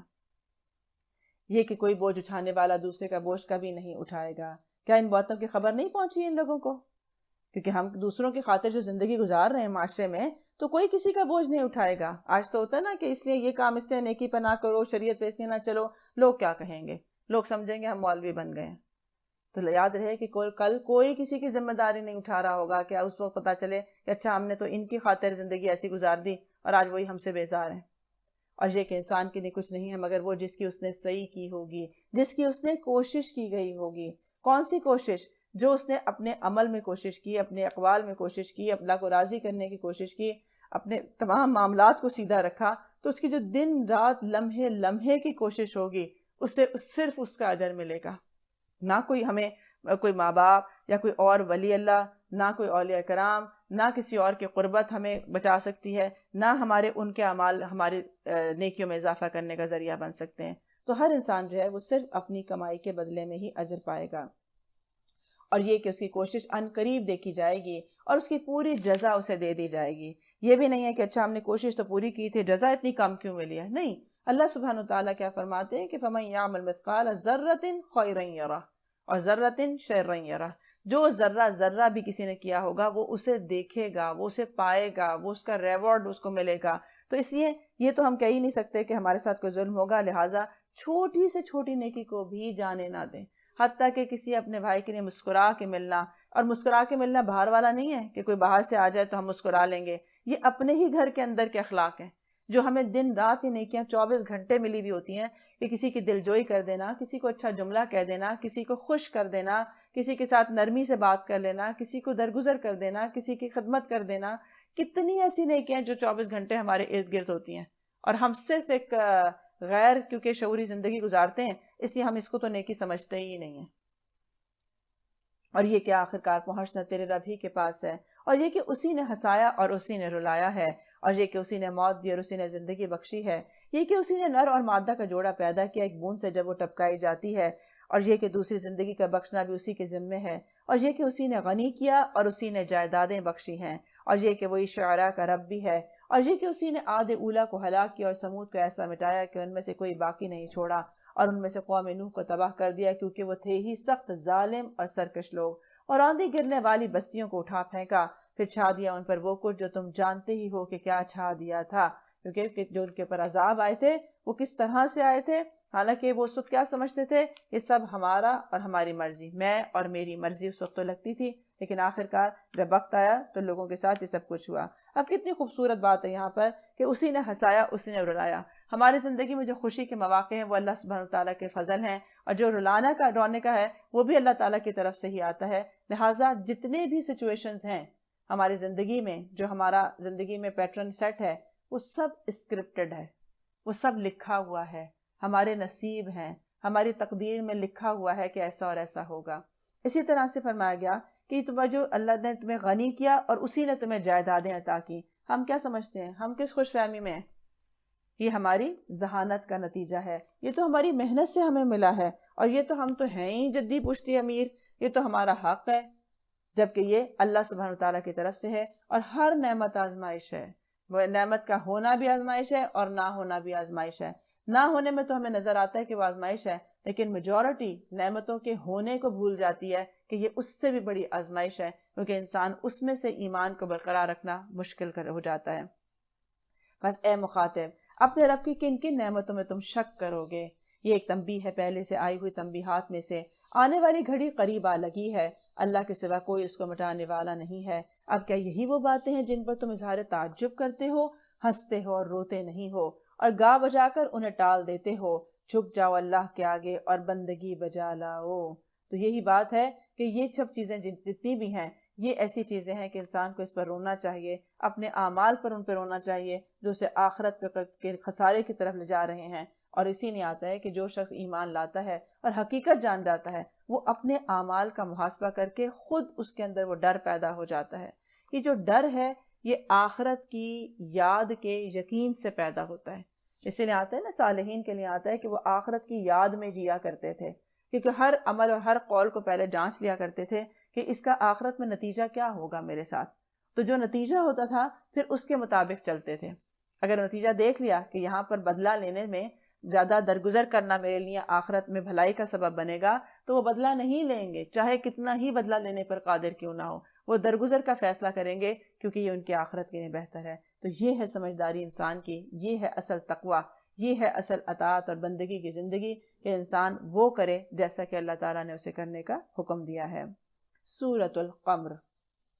بسم اللہ الرحمن الرحیم۔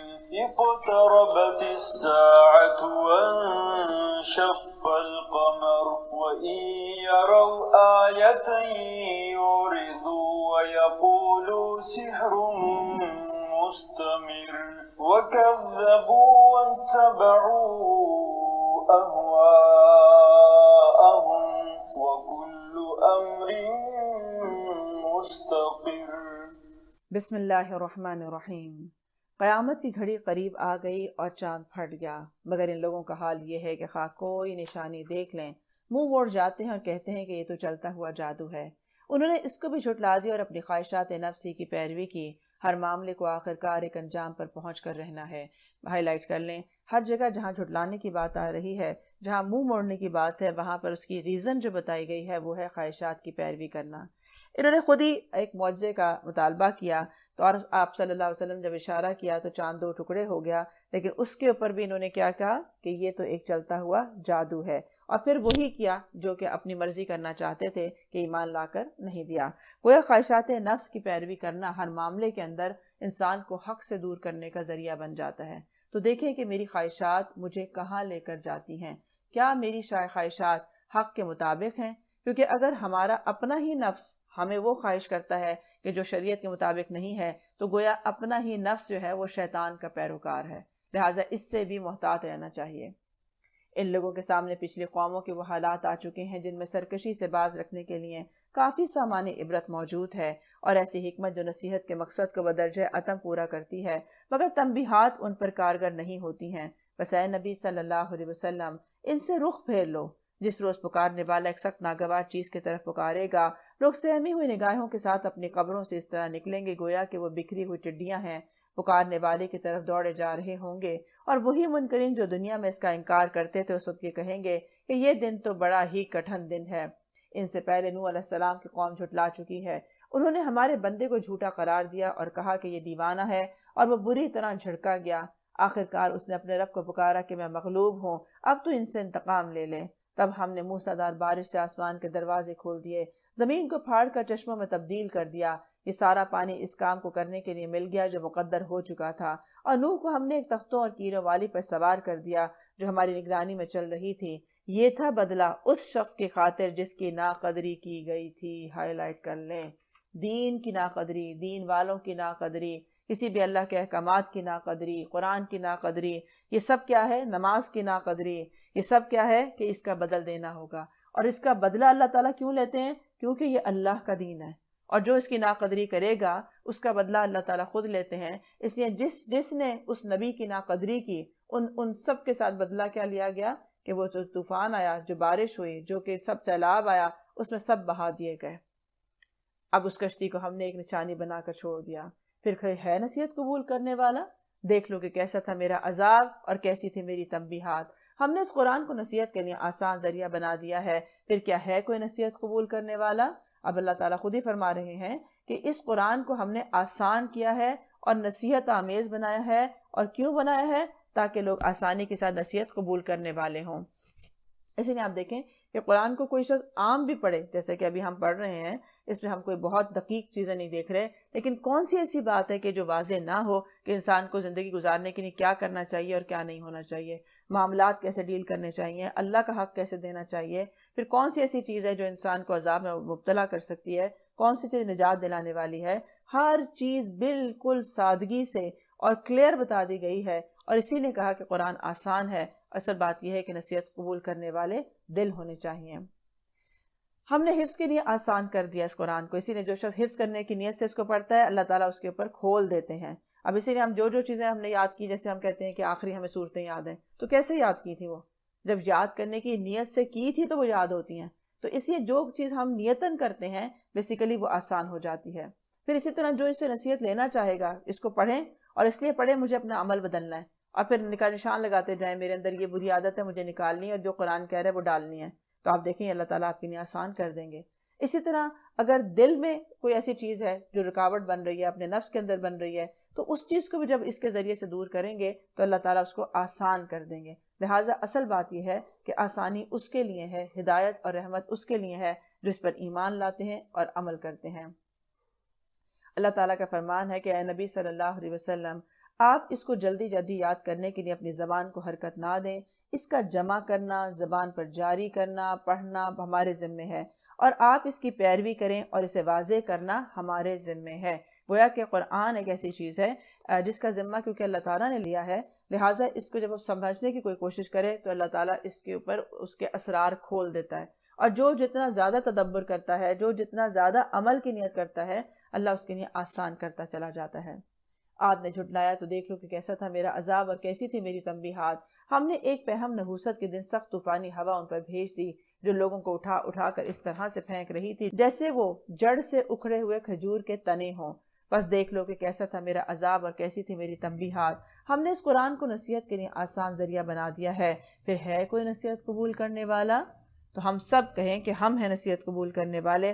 اللہ تعالیٰ ہمارے دلوں کو نصیحت قبول کرنے کی توفیق عطا فرمائے، ہمارے کان کو نصیحت سننے والا بنائے، اور ہمیں وہ لوگ عطا کرے جو ہمیں اچھی نصیحت کرنے والے ہوں۔ سمود نے تنبیہات کو جھٹلایا اور کہنے لگے کہ ایک اکیلا آدمی جو ہم ہی میں سے ہے، کیا اب ہم اس کے پیچھے چلیں؟ اس کا اتباع ہم قبول کر لیں تو اس کے معنی یہ ہوں گے کہ ہم بہک گئے ہیں اور ہماری عقل ماری گئی ہے۔ کیا ہمارے درمیان بس ایک یہی شخص تھا جس پر اللہ کا ذکر نازل ہوا؟ نہیں، بلکہ یہ تو پرلے درجے کا جھوٹا اور برخود غلط ہے۔ ہم نے اپنے پیغمبر سے کہا کہ کل ہی انہیں معلوم ہوا جاتا ہے کہ کون پرلے درجے کا جھوٹا اور برخود غلط ہے۔ ہم اونٹنی کو ان کے لیے فتنہ بنا کر بھیج رہے ہیں، اب ذرا صبر کے ساتھ دیکھو کہ ان کا انجام کیا ہوتا ہے۔ ان کو جتا دینا کہ پانی ان کے اور اونٹنی کے درمیان تقسیم ہوگا اور ہر ایک اپنی باری کے دن پانی پر آئے گا. اور آخر کار ان لوگوں نے اپنے آدمی کو پکارا اور اس نے اس کام کا بیڑا اٹھایا اور اونٹنی کو مار ڈالا. پھر دیکھو کہ کیسا تھا میرا عذاب اور کیسی تھی میری تنبیہات. ہم نے ان پر بس ایک ہی دھماکہ کر کے چھوڑا اور وہ باڑے والے کی روندی ہوئی باڑھ کی طرح بھوس ہو کر رہ گئے. ہم نے اس قرآن کو نصیحت کے لیے آسان ذریعہ بنایا ہے. اب ہے کوئی نصیحت قبول کرنے والا؟ کیونکہ انسان نصیحت جو ہے ایک تو وہ ہے کہ جو سامنے کوئی کرتا ہے، اور ایک نصیحت وہ ہوتی ہے کہ جو انسان قرآن سے حاصل کرے. مثلا کسی کے پاس کوئی نہیں ہے نصیحت کرنے والا، تو وہ نصیحت کہاں سے لے گا؟ قرآن سے لے گا. قرآن کو کھولیں، قرآن میں پڑھیں، جہاں جو کہا جا رہا ہے وہ ہمارے لیے نصیحت ہی ہے. اور بہترین نصیحت کیوں ہے؟ کیونکہ حکیم و دانا کی طرف سے ہے، ہوش مندی کے لیے ہے، پھر اولو العزم لوگوں کے لیے ہے جو کہ جمنا چاہتے ہیں. پھر اسی طرح اللہ سبحانہ وتعالیٰ اس سے عقل کو بڑھا دیتے ہیں، دل کی کیپیسٹی زیادہ ہو جاتی ہے. جتنا آپ قرآن پڑھتے ہیں اور عمل کے لیے پڑھتے ہیں، آپ کے اندر ایک انرجی آتی ہے، ہاں میں کر سکتی ہوں، مجھے یہی کرنا ہے. اور جتنا انسان اس عمل کے نیت کو مضبوط کرتا ہے، اتنا زیادہ اسے آپ دیکھیں کہ پھر صحبتیں ویسی ملنے لگتی ہیں، پھر علم آنے لگتا ہے، پھر اس کے اندر ایک کنوکشن پیدا ہو جاتی ہے. تو یہ سب چیزیں کیا ہے؟ اللہ کی مدد آ جاتی ہے اس کے لیے. لیکن اگر ہم قرآن پڑھیں اور یہ سوچ کے ساتھ ساتھ پڑھتے رہیں، آج کل کے دور میں نہیں ہو سکتا. ویسے میں تو بالکل نہیں کر سکتی، کر لیں گے جب بوڑھے ہو جائیں گے، لیکن ابھی تو فی الحال تو میں مشکل ہی ہے. تو جب ہماری نیت ہی نہیں ہوتی، ارادہ ہی نہیں ہوتا، کنوکشن ہی نہیں ہوتی، قوت ہی نہیں ہوتی اپنے اندر سے، تو پھر اس پر کیسے ہدایت مل سکتی ہے؟ کیسے ہو سکتا ہے؟ پھر ہم چاہے 3 قرآن کیوں نہ ایک دن میں ختم کر لیں، تو نصیحت و ہدایت کہاں سے ملے گی؟ کیونکہ وہ کیا بار بار آتا ہے کہ ہدایت اسے ملتی ہے جو ہدایت لینا چاہتا ہے، عمل اس کا بدلتا ہے جو عمل بدلنا چاہتا ہے. تو اصل دیکھنے کی بات یہ ہے کہ میری چاہت کیا ہے اس قرآن کے ساتھ؟ صرف ریڈنگ کرنا، صرف اس کی گرامر سمجھنا، صرف اس کو پیپر دینا، نمبر اچھے لینا؟ کیا ہے نیت؟ کیا ہے؟ لوط علیہ السلام کے قوم نے تنبیہات کو جھٹلایا اور ہم نے پتھراؤ کرنے والی ہوا اس پر بھیج دی. صرف لوط کے گھر والے سے محفوظ رہے، ان کو ہم نے اپنے فضل سے رات کے پچھلے پہر بچا کر نکال دیا. یہ جزا دیتے ہیں ہم ہر اس شخص کو جو شکر گزار ہوتا ہے. لوط علیہ السلام نے اپنی قوم کے لوگوں کو ہماری پکڑ سے خبردار کیا تھا، مگر وہ ساری تنبیہات کو مشکوک سمجھ کر باتوں میں ہی اڑاتے رہے. جیسے ہمیں بھی آج کوئی کہتا ہے کہ اس کا یہ عذاب ہے یا اس کی یہ سزا ہے، ہم کہتے ہیں وہ کوئی نہیں، اللہ غفور الرحیم ہے. یعنی ہم اس میں شک کیے رکھتے ہیں کہ ایسا نہیں ہوگا. لہٰذا یہ جو شک ہے دین کے اندر، اور یہ انسان کو اصل حقیقت کی طرف جب نہیں آنے دیتا، تو پھر وہ کیجول ہو جاتی ہے بات، کہ پھر گناہ لگتا نہیں ہے. اور اس طرح کیا فرمایا کہ اللہ تعالیٰ شکر گزار لوگوں کو بچا لیا کرتا ہے. لہٰذا جیسے بھی حالات ہوں اس کے اندر شکر گزار رہنا. اور شکر گزاری کا مطلب کیا ہے؟ کہ اس میں دیندار رہنا. یعنی اچھے برے حالات ہیں، تنگی کے ہیں، کچھ بھی ہیں، لیکن اللہ تعالیٰ کے اطاعت کے ساتھ رہنا جو ہے وہ اصل میں اللہ کی نجات کا ذریعہ بن جاتا ہے. پھر انہوں نے اسے اپنے مہمانوں کی حفاظت سے باز رکھنے کی کوشش کی. آخرکار ہم نے ان کی آنکھیں موند دی کہ چکھو اب میرے عذاب اور میری تنبیہات کا مزہ. صبح سویرے ہی کٹل عذاب نے ان کو آ لیا کہ چکھو مزہ اب میرے عذاب کا اور میری تنبیہات کا. ہم نے اس قرآن کو نصیحت کے لیے آسان ذریعہ بنا دیا ہے. بس ہے کوئی نصیحت قبول کرنے والا؟ کون سی نصیحت؟ جو قرآن میں لکھا ہوا ہے کوئی اسی کے مطابق زندگی گزارنے والا کہ جو کہا جا رہا ہے کیا جائے اور جو جس سے روکا جا رہا ہے وہ باز آ جائے. اور آل فرعون کے پاس بھی تنبیہات آئی تھیں، مگر انہوں نے ہماری ساری نشانی کو جھٹلا دیا.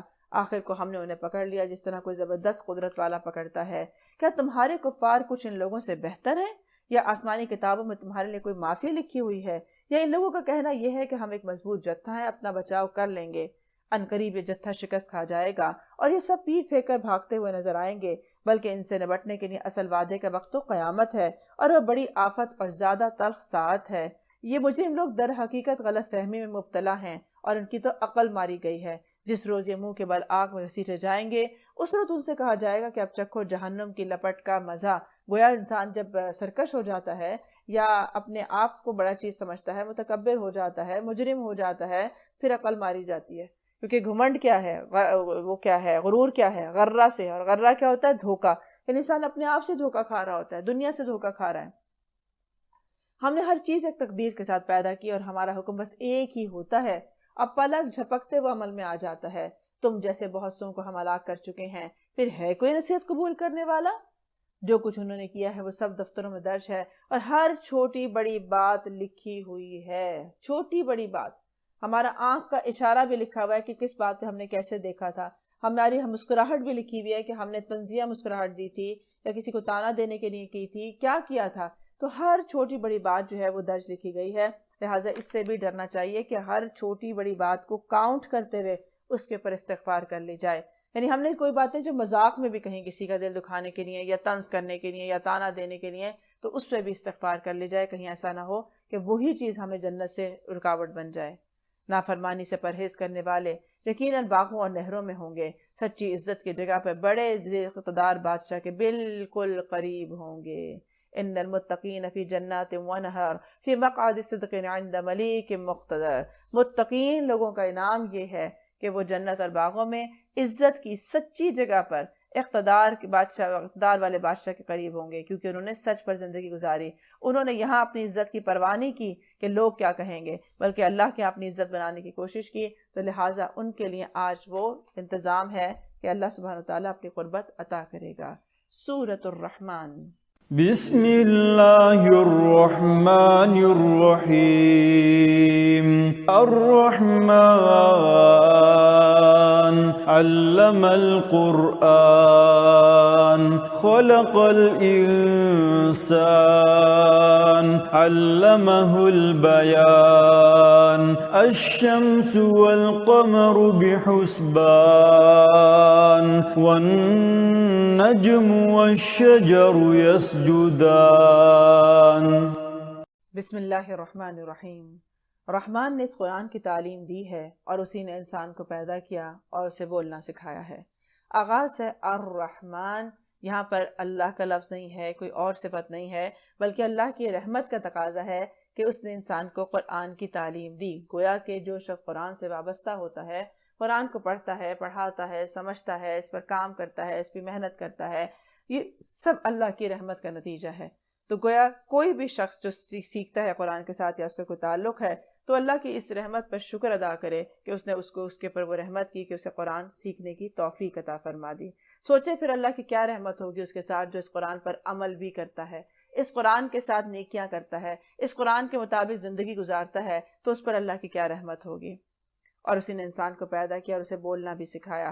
صرف پیدا نہیں کیا، جیسے کہ ہم دیکھتے ہیں کہ جانوروں کو پیدا کیا اور ہر ایک کی اپنی اپنی بولی ہے، لیکن انسان کو اپنا ایکسپریشن دینا سکھایا، اپنے جذبات کا اظہار سکھایا، اپنے الفاظ کو استعمال کرنا سکھایا، پھر اسی طرح لہجہ اس کو سکھایا، پھر انداز بتایا. کیونکہ ہم جب اداس ہوتے ہیں تو ہم کسی اور طرح بات کرتے ہیں، پھر مسکراہٹ ہماری کبھی کچھ ہوتی ہے کبھی کچھ ہوتی ہے. تو گویا یہ جو ہمارے اندر جذبات کے ساتھ ایکسپریشن کے ساتھ بولنے کی صفت ہے یا بتانے کی صفت ہے، جیسے ہم مختلف لینگویجز بول سکتے ہیں، اسی مختلف طریقے سے بول سکتے ہیں، تو اللہ تعالیٰ نے اس کو کہا کہ اللہ کی رحمت ہے کہ اللہ نے انسان کو سکھایا. پھر سورج اور چاند ایک حساب کے ساتھ پابند ہیں، تارے اور درخت سب سجدہ ریز ہیں. گویا کل کائنات جو ہے وہ اللہ کے آگے جھکنے والی، سجدے کرنے والی ہے. آسمان کو اس نے بلند کیا اور میزان قائم کر دی ہے. اس کا تقاضا یہ ہے کہ تم میزان میں خلل نہ ڈالو، انصاف کے ساتھ ٹھیک ٹھیک تولو اور ترازو میں ڈنڈی نہ مارو، کیونکہ جو معیار اللہ تعالیٰ نے بنا دیے ہیں اسی کے مطابق زندگی گزاری جائے. جیسا کہ ہم اللہ کی کائنات کے اندر بھی بہت ساری چیزوں میں، وسائل میں کمی بیشی کر کے زمین کا نظام، جو میزان ہے اس کی، وہ خراب کر لیتے ہیں. مثلا آپ دیکھیں نا، گندگی کر کے ہم زمین میں کتنی پولوشن کر لیتے ہیں. اسی طرح درخت جتنے اللہ تعالیٰ نے بنائے ہیں کہ جو ہوا کو کلین کرتے ہیں، صحت مندی کا ذریعہ ہے، انہیں کاٹ کے ہم عمارتیں کھڑی کر لیتے ہیں. اسی طرح ہم اپنے وسائل کا درست استعمال نہیں کرتے، پانی ضائع کرتے ہیں، اور جن لوگوں کا اس کے اندر حق بنتا ہے کہ پانی سے دے، وہاں تک پانی پہنچ نہیں پا رہا ہوتا. اسی طرح بجلی کا استعمال کرتے ہیں تو اس میں اسراف سے کام لیتے ہیں. گویا کہ جتنا بھی نظام ہے زندگی کا، اس میں اللہ تعالیٰ نے جتنے وسائل پیدا کیے ہیں وہ ہر ایک کی ضرورت کے مطابق پیدا کیے. یہ الگ بات ہے کہ ہم اس میں ڈنڈی مار کے کچھ لوگوں کو اس سے محروم کر دیتے ہیں، اور اس طرح جو نظام ہے زمین کا اس میں خرابی آتی ہے. زمین کو اس نے سب مخلوقات کے لیے بنایا ہے، صرف انسانوں کی جگہ نہیں ہے. مچھر کے لیے بھی ہے، چونٹی کے لیے بھی ہے، مچھلی کے لیے بھی ہے، اونٹ کے لیے بھی ہے. اس زمین میں ساری مخلوقات ہیں. پھر اسی طرح سے پودے بھی اسی میں آتے ہیں، پرندے ہیں، جانور ہیں. اس میں ہر طرح کے بکثرت لذیذ پھل ہیں. کھجور کے درخت ہیں جن کے پھل غلاقوں میں لپٹے ہوئے ہیں. طرح طرح کے غلے ہیں جن میں بھوسا بھی ہوتا ہے اور دانہ بھی ہوتا ہے. بس اے جنوں انس، تم اپنے رب کی کن کن نعمتوں کو جھٹلاؤ گے. انسان کو اس نے ٹھیکری جیسے سوکھے سڑے ہوئے گارے سے بنایا اور جن کو آگ کی لپٹ سے پیدا کر دیا. بس اے جنوں انس، تم اپنے رب کے کن کن عجائب قدرت کو جھٹلاؤ گے. دونوں مشرق اور دونوں مغرب سب کا مالک اللہ ہے. بس اے جنوں انس، تم اپنے رب کی کن کن قدرتوں کو جھٹلاؤ گے. اور دو سمندروں کو اس نے چھوڑ دیا ہے کہ باہم مل جائیں، پھر بھی ان کے درمیان میں ایک پردہ حائل ہے جس سے وہ تجاوز نہیں کرتے ہیں. بس اے جن و انس تم اپنے رب کی قدرت کے کن کن کرشموں کو جھٹلاؤ گے، کیونکہ دو سمندر ہیں، اور ایک کا جیسے آپ نے دیکھا کہ نیلا رنگ ہے، ایک کا گرین کلر ہے، ایک کی طرف کھاری پانی ہے، ایک طرف میٹھا پانی ہے، دونوں ساتھ چلتے رہتے ہیں، اور لیکن کیسے فرما بردار ہیں کہ دونوں آپس میں نہیں ملتے ہیں۔ حالانکہ پانی جو ہے وہ ملنے والی صفت رکھتا ہے، لیکن اس کے باوجود اطاعت کا تقاضا یہ ہے کہ دونوں اپنے ساتھ ساتھ چلیں گے لیکن ملیں گے نہیں۔ ان سمندروں سے موتی اور مونگے نکلتے ہیں، بس جے جنوں انس تو اپنے رب کی قدرت کے کن کن کمالات کو جھٹلاؤ گے۔ اب کہنے کو دیکھا جائے تو اب پانی یا سمندر یا مٹی ہے وہاں پر، کہاں سے آ جاتے ہیں یہ پیور قسم کے موتی، کہاں سے آ جاتے ہیں یہ جیولری جو وہاں سے نکلتی ہے؟ اور آپ دیکھیں پیور جو ہے موتی کتنا مہنگا ہوتا ہے، اور وہاں بنتا کیسے ہے اس کی تہ میں جا کے، جہاں پہ کیڑے مکوڑے، پھر اسی طرح مٹی پانی صرف ہے۔ تو یہ اللہ کی اتنی بڑی قدرت ہے کہ وہاں سے اللہ تعالیٰ نے ایسی قیمتی چیزیں رکھی ہیں اور اس کو زمین کی تہوں کے اندر رکھا ہوا ہے۔ اور یہ جہاز اسی کے ہیں جو سمندر میں پہاڑوں کی طرح اونچے کھڑے ہوئے ہیں۔ بس اے جن و انس تو اپنے رب کے کن کن احسانات کو جھٹلاؤ گے۔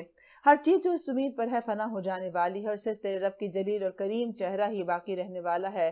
بس اے جن و انس تو اپنے رب کے کن کن کمالات کو جھٹلاؤ گے۔ زمین اور آسمانوں میں جو بھی ہے سب اپنی حاجات اسی سے مانگ رہے ہیں، اور ہر آن وہ نئی شان میں ہے۔ کل یومن ہوا فی شان، یعنی کہ اللہ تعالیٰ کی شان روزانہ کی بنیاد پر ہے، ہر لمحے میں نئی شان ہے۔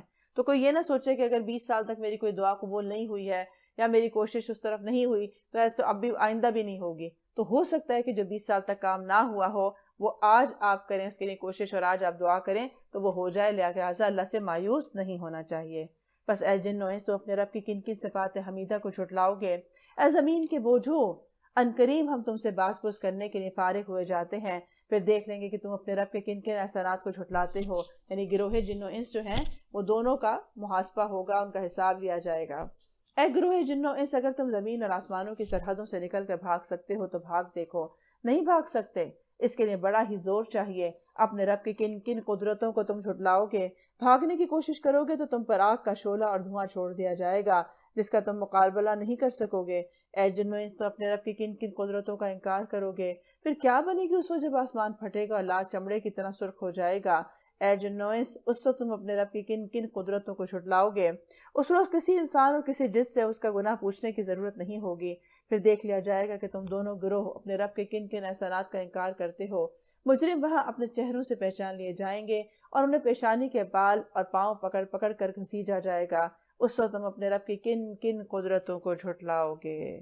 اب یہ بھی اللہ کی نشانیوں میں سے ہی ہے کہ اللہ تعالیٰ نے جیسے یہاں مجرموں کو چھوڑ رکھا ہے کہ جتنی جس کی مدت ہے وہ پوری کرے گا، یعنی پھر اس مدت کے اندر کوئی اچھا کرے برا کرے اسے نہیں پکڑا جاتا، لیکن قیامت کے دن کیا ہوگا کہ ان مجرموں سے ان کا جرم پوچھا نہیں جائے گا، کیونکہ کچھ چیزیں اتنی عیاں ہوتی ہیں، اتنی واضح ہوتی ہیں کہ اس کے لیے پوچھنے کی ضرورت ہی نہیں ہوگی، اور ان کی پیشانیوں سے واضح ہو رہا ہوگا۔ یہ بالکل ایسی بات ہے کہ جو کچھ ہم اندر سے ہوتے ہیں وہی ہمارے چہرے پر آتا ہے۔ مثلا اگر کوئی نیک شخص ہوتا ہے وہ میک اپ نہ بھی کرے تو اس کی نیکی، اس کی شرافت، اس کا جو نیکی کا نور ہے وہ اس کے چہرے سے ظاہر ہوتا ہے۔ اسی طرح کوئی شخص جو برائیاں کرتا ہے وہ بظاہر جتنا مرضی اچھا بن جائے، لیکن اس کے چہرے پر جو قباحت ہوتی ہے یا شقی ہونا اس کا ہوتا ہے وہ اس کے چہرے سے سختی عیاں ہو رہی ہوتی ہے، اور وہ دیکھنے والا پہچان لیتا ہے کہ اس کے اندر جو ہے وہ کیا ہے، کیونکہ جو اعمال ہیں اس کا عکس ہماری آ جاتا ہے، فیس کے اوپر آ جاتا ہے۔ اور اسی لیے آپ دیکھیں نا کہ جو جن کے لیے کہا گیا کہ جو نبی صلی اللہ علیہ وسلم کے ساتھی ہیں تو ان کے چہروں سے پہچان لوگوں کی، کیونکہ سجود کا اثر ان کے چہروں پر پایا جاتا ہے۔ اس وقت تم اپنے رب کی کن کن قدرتوں کو جھٹلاؤ گے۔ اس وقت کہا جائے گا کہ یہ وہی جہنم ہے جس کو مجرمین جھوٹ قرار دیا کرتے تھے۔ اسے جہنم اور کھولتے ہوئے پانی کے درمیان وہ گردش کرتے رہیں گے، پھر اپنے رب کی کن کن قدرتوں کو تم جھٹلاؤ گے۔ اور ہر اس شخص کے لیے جو اپنے رب کے حضور پیش ہونے کا خوف رکھتا ہو دو باغ ہیں۔ اپنے رب کے کن کن انعامات کو تم جھٹلاؤ گے، ہری بھری ڈالیوں سے بھرپور ہیں، اور اپنے رب کے کن کن انعامات کو تم جھٹلاؤ گے۔ اب یہاں پہ ہائی لائٹ کریں ہر اس شخص کے لیے جو اپنے رب کے حضور پیش ہونے کا خوف رکھتا ہو۔ گویا یہ جو اللہ کا خوف ہے یہ بھی عبادت ہے، یہ بھی ایمان میں اضافے کا ذریعہ ہے۔ انسان کو یہ خوف ہو کہ میں اللہ کے پاس جب جاؤں گا تو میرے ساتھ کیا ہوگا، جب میں اللہ کو ساتھ جواب دے مجھے ہونا پڑے گا۔ تو یہ جو ڈرتے ہوئے کی زندگی ہے یہ تقویٰ کی زندگی ہے۔ رسول اللہ صلی اللہ علیہ وسلم نے فرمایا 2 جنتیں چاندی کی ہوں گی اور اس میں تمام سامان چاندی کا، اور 2 جنتیں سونے کی ہوں گی اور ان میں تمام سامان سونے کا ہوگا۔ ان جنتوں میں اور اللہ کے دیدار میں کوئی چیز حائل نہیں ہوگی سوائے اس کبریائی کے پردے کے جو اللہ کے چہرے پر ہے، اور یہ جنت عدن میں ہوں گے۔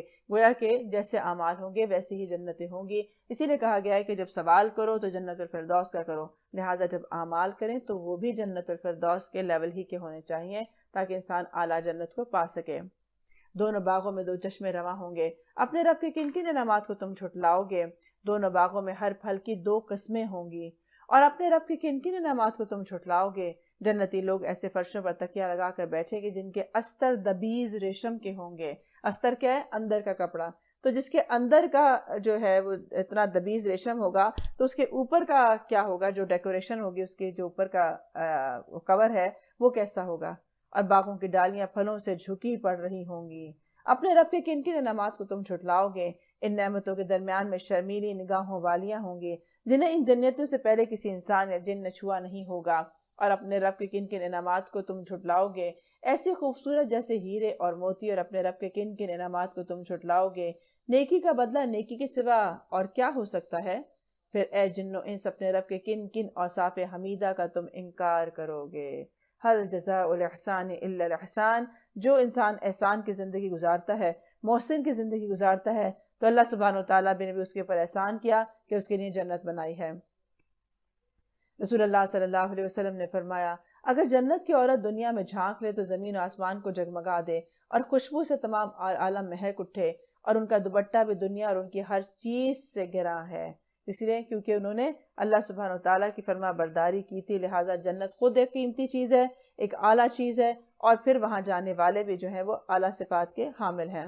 اب یہ عورت کی اصل خوبی ہے کہ وہ بے شرم اور بے باک نہ ہو، کیونکہ آیا نا یہاں پہ شرمیلی نگاہوں والیاں ہوں گی وہاں پر، اور حیا رکھتی ہو۔ اسی لیے اللہ تعالیٰ نے جنت کی نعمتوں کے درمیان عورتوں کا ذکر کرتے ہوئے سب سے پہلے ان کے حسن و جمال کی تعریف نہیں کی، بلکہ ان کے حیاداری اور عفت معابی کی تعریف فرمائی ہے، کیونکہ عورت کا حسن جو ہے وہ اسی چیز میں ہے کہ وہ حیادار ہی رہے۔ بہت بولڈ ہونا یا مردوں کی طرح بننے کی کوشش کرنا تو یہ عورت کے جو حسن ہے یا اس کی جو ایک صنف ہے اس کے خلاف لگتا ہے، کیونکہ عورت کا اپنا جو ایک انداز ہے وہی اس کی خوبصورتی ہے کہ اس کے اندر حیا ہونی چاہیے، اس کے اندر ایک جھکاؤ ہونا چاہیے، ایک کانفیڈنس ہونا الگ بات ہے، لیکن ایک حد پار کرتے ہوئے اپنے آپ کو اتنا بولڈ کر لینا کہ اس کی لمٹ نہ پتہ چلے تو یہ چیز جو ہے وہ درست نہیں ہے۔ ان 2 باغوں کے علاوہ 2 باغ اور ہوں گے۔ اپنے رب کے کن کن انعامات کو تم جھٹلاؤ گے؟ گھنے سرسبز و شاداب باغ ہیں، اپنے رب کے کن کن انعامات کو تم جھٹلاؤ گے؟ دونوں باغوں میں 2 چشمے فواروں کی طرح ابلتے ہوئے، اپنے رب کے کن کن انعامات کو تم جھٹلاؤ گے؟ ان میں بکثرت پھل اور کھجور اور انار ہوں گے۔ اور اپنے رب کے کن کن انعامات کو تم جھٹلاؤ گے؟ ان نعمتوں کے درمیان خوبصورت اور خوبصورت بیویاں ہوں گی۔ اپنے رب کے کن کن انعامات کو تم جھٹلاؤ گے؟ خیموں میں ٹھہرائی ہوئی حوریں ہیں، اپنے رب کے کن کن انعامات کو تم جھٹلاؤ گے؟ اور ان جنتوں سے پہلے کبھی کسی انسان یا جن نے ان کو نہیں چھوا ہوگا۔ حضرت ام سلمہ سے مروی ہے کہ فرماتی ہیں کہ میں نے رسول اللہ صلی اللہ علیہ وسلم سے پوچھا، یا رسول اللہ دنیا کی عورتیں بہتر ہیں یا حوریں؟ آپ نے جواب دیا، دنیا کی عورتوں کو حوروں پر وہی فضیلت حاصل ہے جو ابرے کو استر پر ہوتی ہے۔ میں نے پوچھا، کس بنا پر؟ آپ نے فرمایا، اس لیے کہ ان عورتوں نے نمازیں پڑھی ہیں، روزے رکھے ہیں اور عبادتیں کی ہیں۔ اس سے معلوم ہوا کہ اہل جنت کی بیویاں تو وہ خواتین ہوں گی جو دنیا میں ایمان لائیں اور اپنے اعمال صالحہ کرتی ہوئی دنیا سے رخصت ہوئیں۔ یہ اپنے ایمان اور حسن عمل کے نتیجے میں جنت میں داخل ہوں گی اور بذات خود جنت کی نعمتوں کے مستحق ہوں گی۔ یہ اپنی مرضی اور پسند کے مطابق یا تو اپنے سابق شوہروں کی بیویاں بنیں گی اگر وہ بھی جنتی ہوئے تو، یا پھر اللہ تعالیٰ کسی دوسرے جنتی سے ان کو بیاہ دے گا، جبکہ وہ دونوں ایک دوسرے کی رفاقت پسند کرتے ہوں، یعنی پسند کا خیال رکھا جائے گا۔ رہی حوریں تو وہ اپنے کسی حسن عمل کے نتیجے میں خود اپنے استحقاق کے بنا پر جنتی نہیں بنی ہیں، بلکہ اللہ تعالیٰ نے جنت کی دوسری نعمتوں کی طرح انہیں بھی اہل جنت کے لیے ایک نعمت کے طور پر جوان اور حسین اور جمیل عورتوں کی شکل دے کر جنتیوں کو عطا کیا ہے تاکہ وہ ان کی صحبت سے لطف اندوز ہو سکیں۔ گویا جو اصل ہے وہ یہ ہے کہ جو دنیا کی عورت ہے اور نیک عورت ہے جب وہ جنت میں جائے گی تو اس کا پروٹوکول زیادہ ہے بنسبت حور کے، کیونکہ وہ حور تو ایک پروڈکٹ ہے جو بنائی گئی ہے، جیسے اور بہت ساری نعمتیں بنائی گئی ہیں، لہٰذا اس کا تو کمپیرزن ہی کچھ نہیں ہوتا۔ جیسے بعض دفعہ یہ شو کیا جاتا ہے جیسے حوریں تو بہت ہی کوئی اعلیٰ چیز ہیں، اور جبکہ اس سے کہیں اعلیٰ دنیا کی وہ عورت ہے جو نیکی پر زندگی گزارتی ہے اور پھر نیکی کے ساتھ ہی دونوں جو کپل ہے یا اپنی ان کی ضروریت ہے اس کے ساتھ وہ اکٹھے جنت میں جاتے ہیں۔ پھر اسی طرح ابن عباس فرماتے ہیں کہ جنت پہ خیمہ ہوگا جو ایک موتی کا بنا ہوگا، 4 فرس چوڑا ہوگا، جس کے 4000 دروازے ہوں گے، اور چوکھٹیں سب کی سب سونے کی ہوا کریں گی۔ اللہ سبحانہ تعالی ہم سب کو نصیب کرے جنت الفردوس اور ایسے اعمال جو ہمیں وہاں تک پہنچا دیں۔ اپنی رحمت سے اللہ ہمیں جنت میں داخل کرے۔ اپنے رب کے کن کن انعامات کو تم جھٹلاؤ گے؟ وہ جنتی سبز قالینوں اور نفیس و نادر فرشوں پر تکیہ لگا کر بیٹھیں گے۔ اور اپنے رب کے کن کن انعامات کو تم جھٹلاؤ گے؟ بڑی برکت والا ہے تیرے رب جلیل اور کریم کا نام، تبارک اسم ربک ذی الجلال والاکرام۔ گویا اللہ کے ذکر کے ساتھ، اللہ کے نام کے ساتھ کوئی بھی کام کرنا، بسم اللہ پڑھ کے کرنا اور اس پہ اللہ کو یاد رکھنا، یہ بابرکت زندگی کا راز ہے۔ سورۃ الواقعہ۔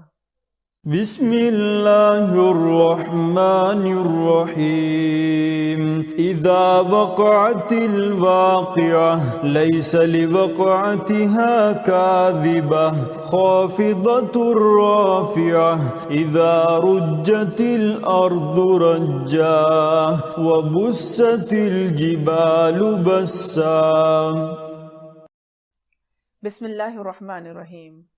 جب وہ آنے والا واقعہ پیش آ جائے گا تو کوئی اس کے وقوع کو جھٹلانے والا نہیں ہوگا، اور وہ تہو بالا کر دینے والی آفت ہوگی، یعنی قیامت۔ زمین اس وقت ایک بار کی ہلا ڈالی جائے گی اور پہاڑ اس طرح ریزہ ریزہ کر دیے جائیں گے کہ پراگندہ غبار بن کر رہ جائیں گے۔ تم لوگ اس وقت 3 گروہوں میں تقسیم ہو جاؤ گے۔ دائیں بازو والے سو دائیں بازو والوں کی خوش نصیبی کا کیا ہی کہنا ہے، اور بائیں بازو والے تو بائیں بازو والوں کی بد نصیبی کا کیا ٹھکانہ ہے۔ آگے والے تو پھر آگے والے ہیں، وہی تو مقرب لوگ ہیں جو نعمت بھری جنتوں میں ہوں گے۔ اگلوں میں سے بہت ہوں گے اور پچھلوں میں سے کم ہوں گے۔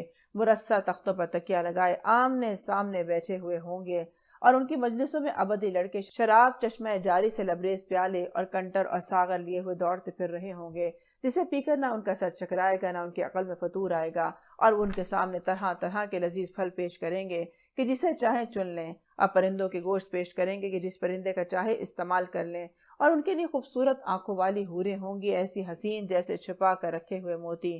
یہ سب کچھ ان اعمال کے جزا کے طور پر انہیں ملے گا جو وہ دنیا میں کرتے رہے تھے۔ وہاں وہ کوئی بیہودہ کلام یا گناہ کی بات نہیں سنیں گے، جو بھی ہوگی ٹھیک ٹھیک ہی ہوگی۔ گویا کہ دنیا میں بھی ایسے لوگ جو جنتی اعمال کرنے کی کوشش کرتے ہیں، ان کی مجالس ایسی ہوتی ہیں جو غیبت سے پاک ہوتی ہیں، جن میں چغلی، بہتان، قیل و قال یا ہر وقت تمسخر، کسی کا مذاق اڑانا، یہ سب چیزیں ان کی آج بھی محفل میں نہیں ہوتی۔ لہٰذا جو متقین لوگ ہیں، جو مقربین لوگ ہیں، ان کے لیے جو نعمتیں ہیں اس کا بہت حد تک تعلق یہاں کے اعمال سے ہے، کہ جیسا عمل انہوں نے ویسا کیا تو وہاں اس کے عمل میں وہی مجلس پائیں گے۔ تو اپنی مجلسوں کا جائزہ لیں کہ ہماری مجلس جو ہے وہ ایسے ہی ہے کہ جس میں کوئی لغو اور لہو بات نہیں ہوتی، کوئی بیہودہ کلام نہیں ہوتا، کوئی گناہ کی بات نہیں ہوتی، چاہے ہمارے لاؤنج میں بیٹھی مجلس کیوں نہ ہو۔ اور دائیں بازو والے، دائیں بازو والوں کی خوش نصیبی کا تو کیا ہی کہنا ہے۔ وہ بے خار بیریوں اور تہ بتہ چڑھے ہوئے کیلوں اور دور تک پھیلی ہوئی چھاؤں اور ہر دم رواں پانی اور کبھی ختم نہ ہونے والے اور بے روک ٹوک ملنے والے بکثرت پھلوں اور اونچی نشست گاہوں میں ہوں گے۔ ان کی بیویوں کو ہم خاص طور پر نئے سرے سے پیدا کریں گے اور انہیں باکرہ بنا دیں گے، یعنی ان میرڈ ہو گئے۔ اپنے شوہروں کی عاشق یعنی محبت کرنے والیاں اور عمر میں ہم سن ہوں گی۔ یہ سب کچھ دائیں بازو والوں کے لیے ہے، وہ اگلوں میں سے بہت ہوں گے اور پچھلوں میں سے بھی بہت ہوں گے۔ اور بائیں بازو والے، بائیں بازو والوں کی بد نصیبی کا کیا کہنا ہے۔ اور یہ لو کی لپٹ اور کھولتے ہوئے پانی اور کالے دھوئیں کے سائے میں ہوں گے، جو نہ ٹھنڈا ہوگا نہ آرام دہ ہوگا۔ یہ وہ لوگ ہوں گے جو اس انجام کو پہنچنے سے پہلے بہت خوشحال تھے اور گناہ عظیم پر اصرار کرتے تھے۔ ہائی لائٹ کر لیں، یعنی کچھ وہ لوگ ہیں جو یہاں پر بہت خوشحال ہیں، لیکن وہ خوشحالیاں ان کے لیے ایک آزمائش بن گئی ہیں، کہ انہیں لگتا ہے کہ اگر ہمیں کیا ضرورت ہے دینداری کرنے کی یا اللہ تعالیٰ کی اطاعت کی، کیونکہ ہم تو ایک اچھی زندگی گزار رہے ہیں۔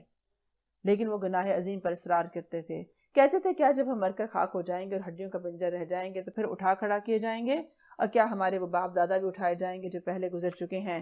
اے نبی صلی اللہ علیہ وسلم، ان لوگوں سے کہو کہ یقیناً اگلے اور پچھلے سب ایک دن ضرور جمع کیے جانے والے ہیں، جس کا وقت مقرر کیا جا چکا ہے۔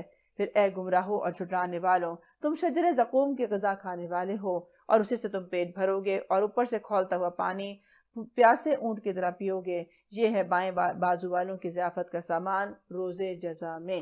گویا کہ جو جیسا عمل کرے گا اس کی جزا اسی کے مطابق ہوگی، اور وہ بھی بتا دی گئی ہے۔ اب دنیا میں جو کہا گیا رہا ہے کہ وہ ایسی ہوں گی کہ جو نئے سرے سے باقرہ پیدا کی جائیں گی جنت کے لیے، کہ جو یہاں کی خواتین ہوں گی، تو ان کے متعلق آتا ہے کہ آپ صلی اللہ علیہ وسلم نے فرمایا کہ یہ وہ عورتیں ہیں جو دنیا کی زندگی میں مری ہیں، بوڑھی ہو کر بالکل پھونس ہو گئی تھیں، آنکھوں میں چیپڑ تھے، سر کے بال سفید تھے، اور اسی بڑھاپے کے بعد اللہ تعالیٰ ان کو پھر سے باقرہ یعنی ان میرڈ بنا دے گا۔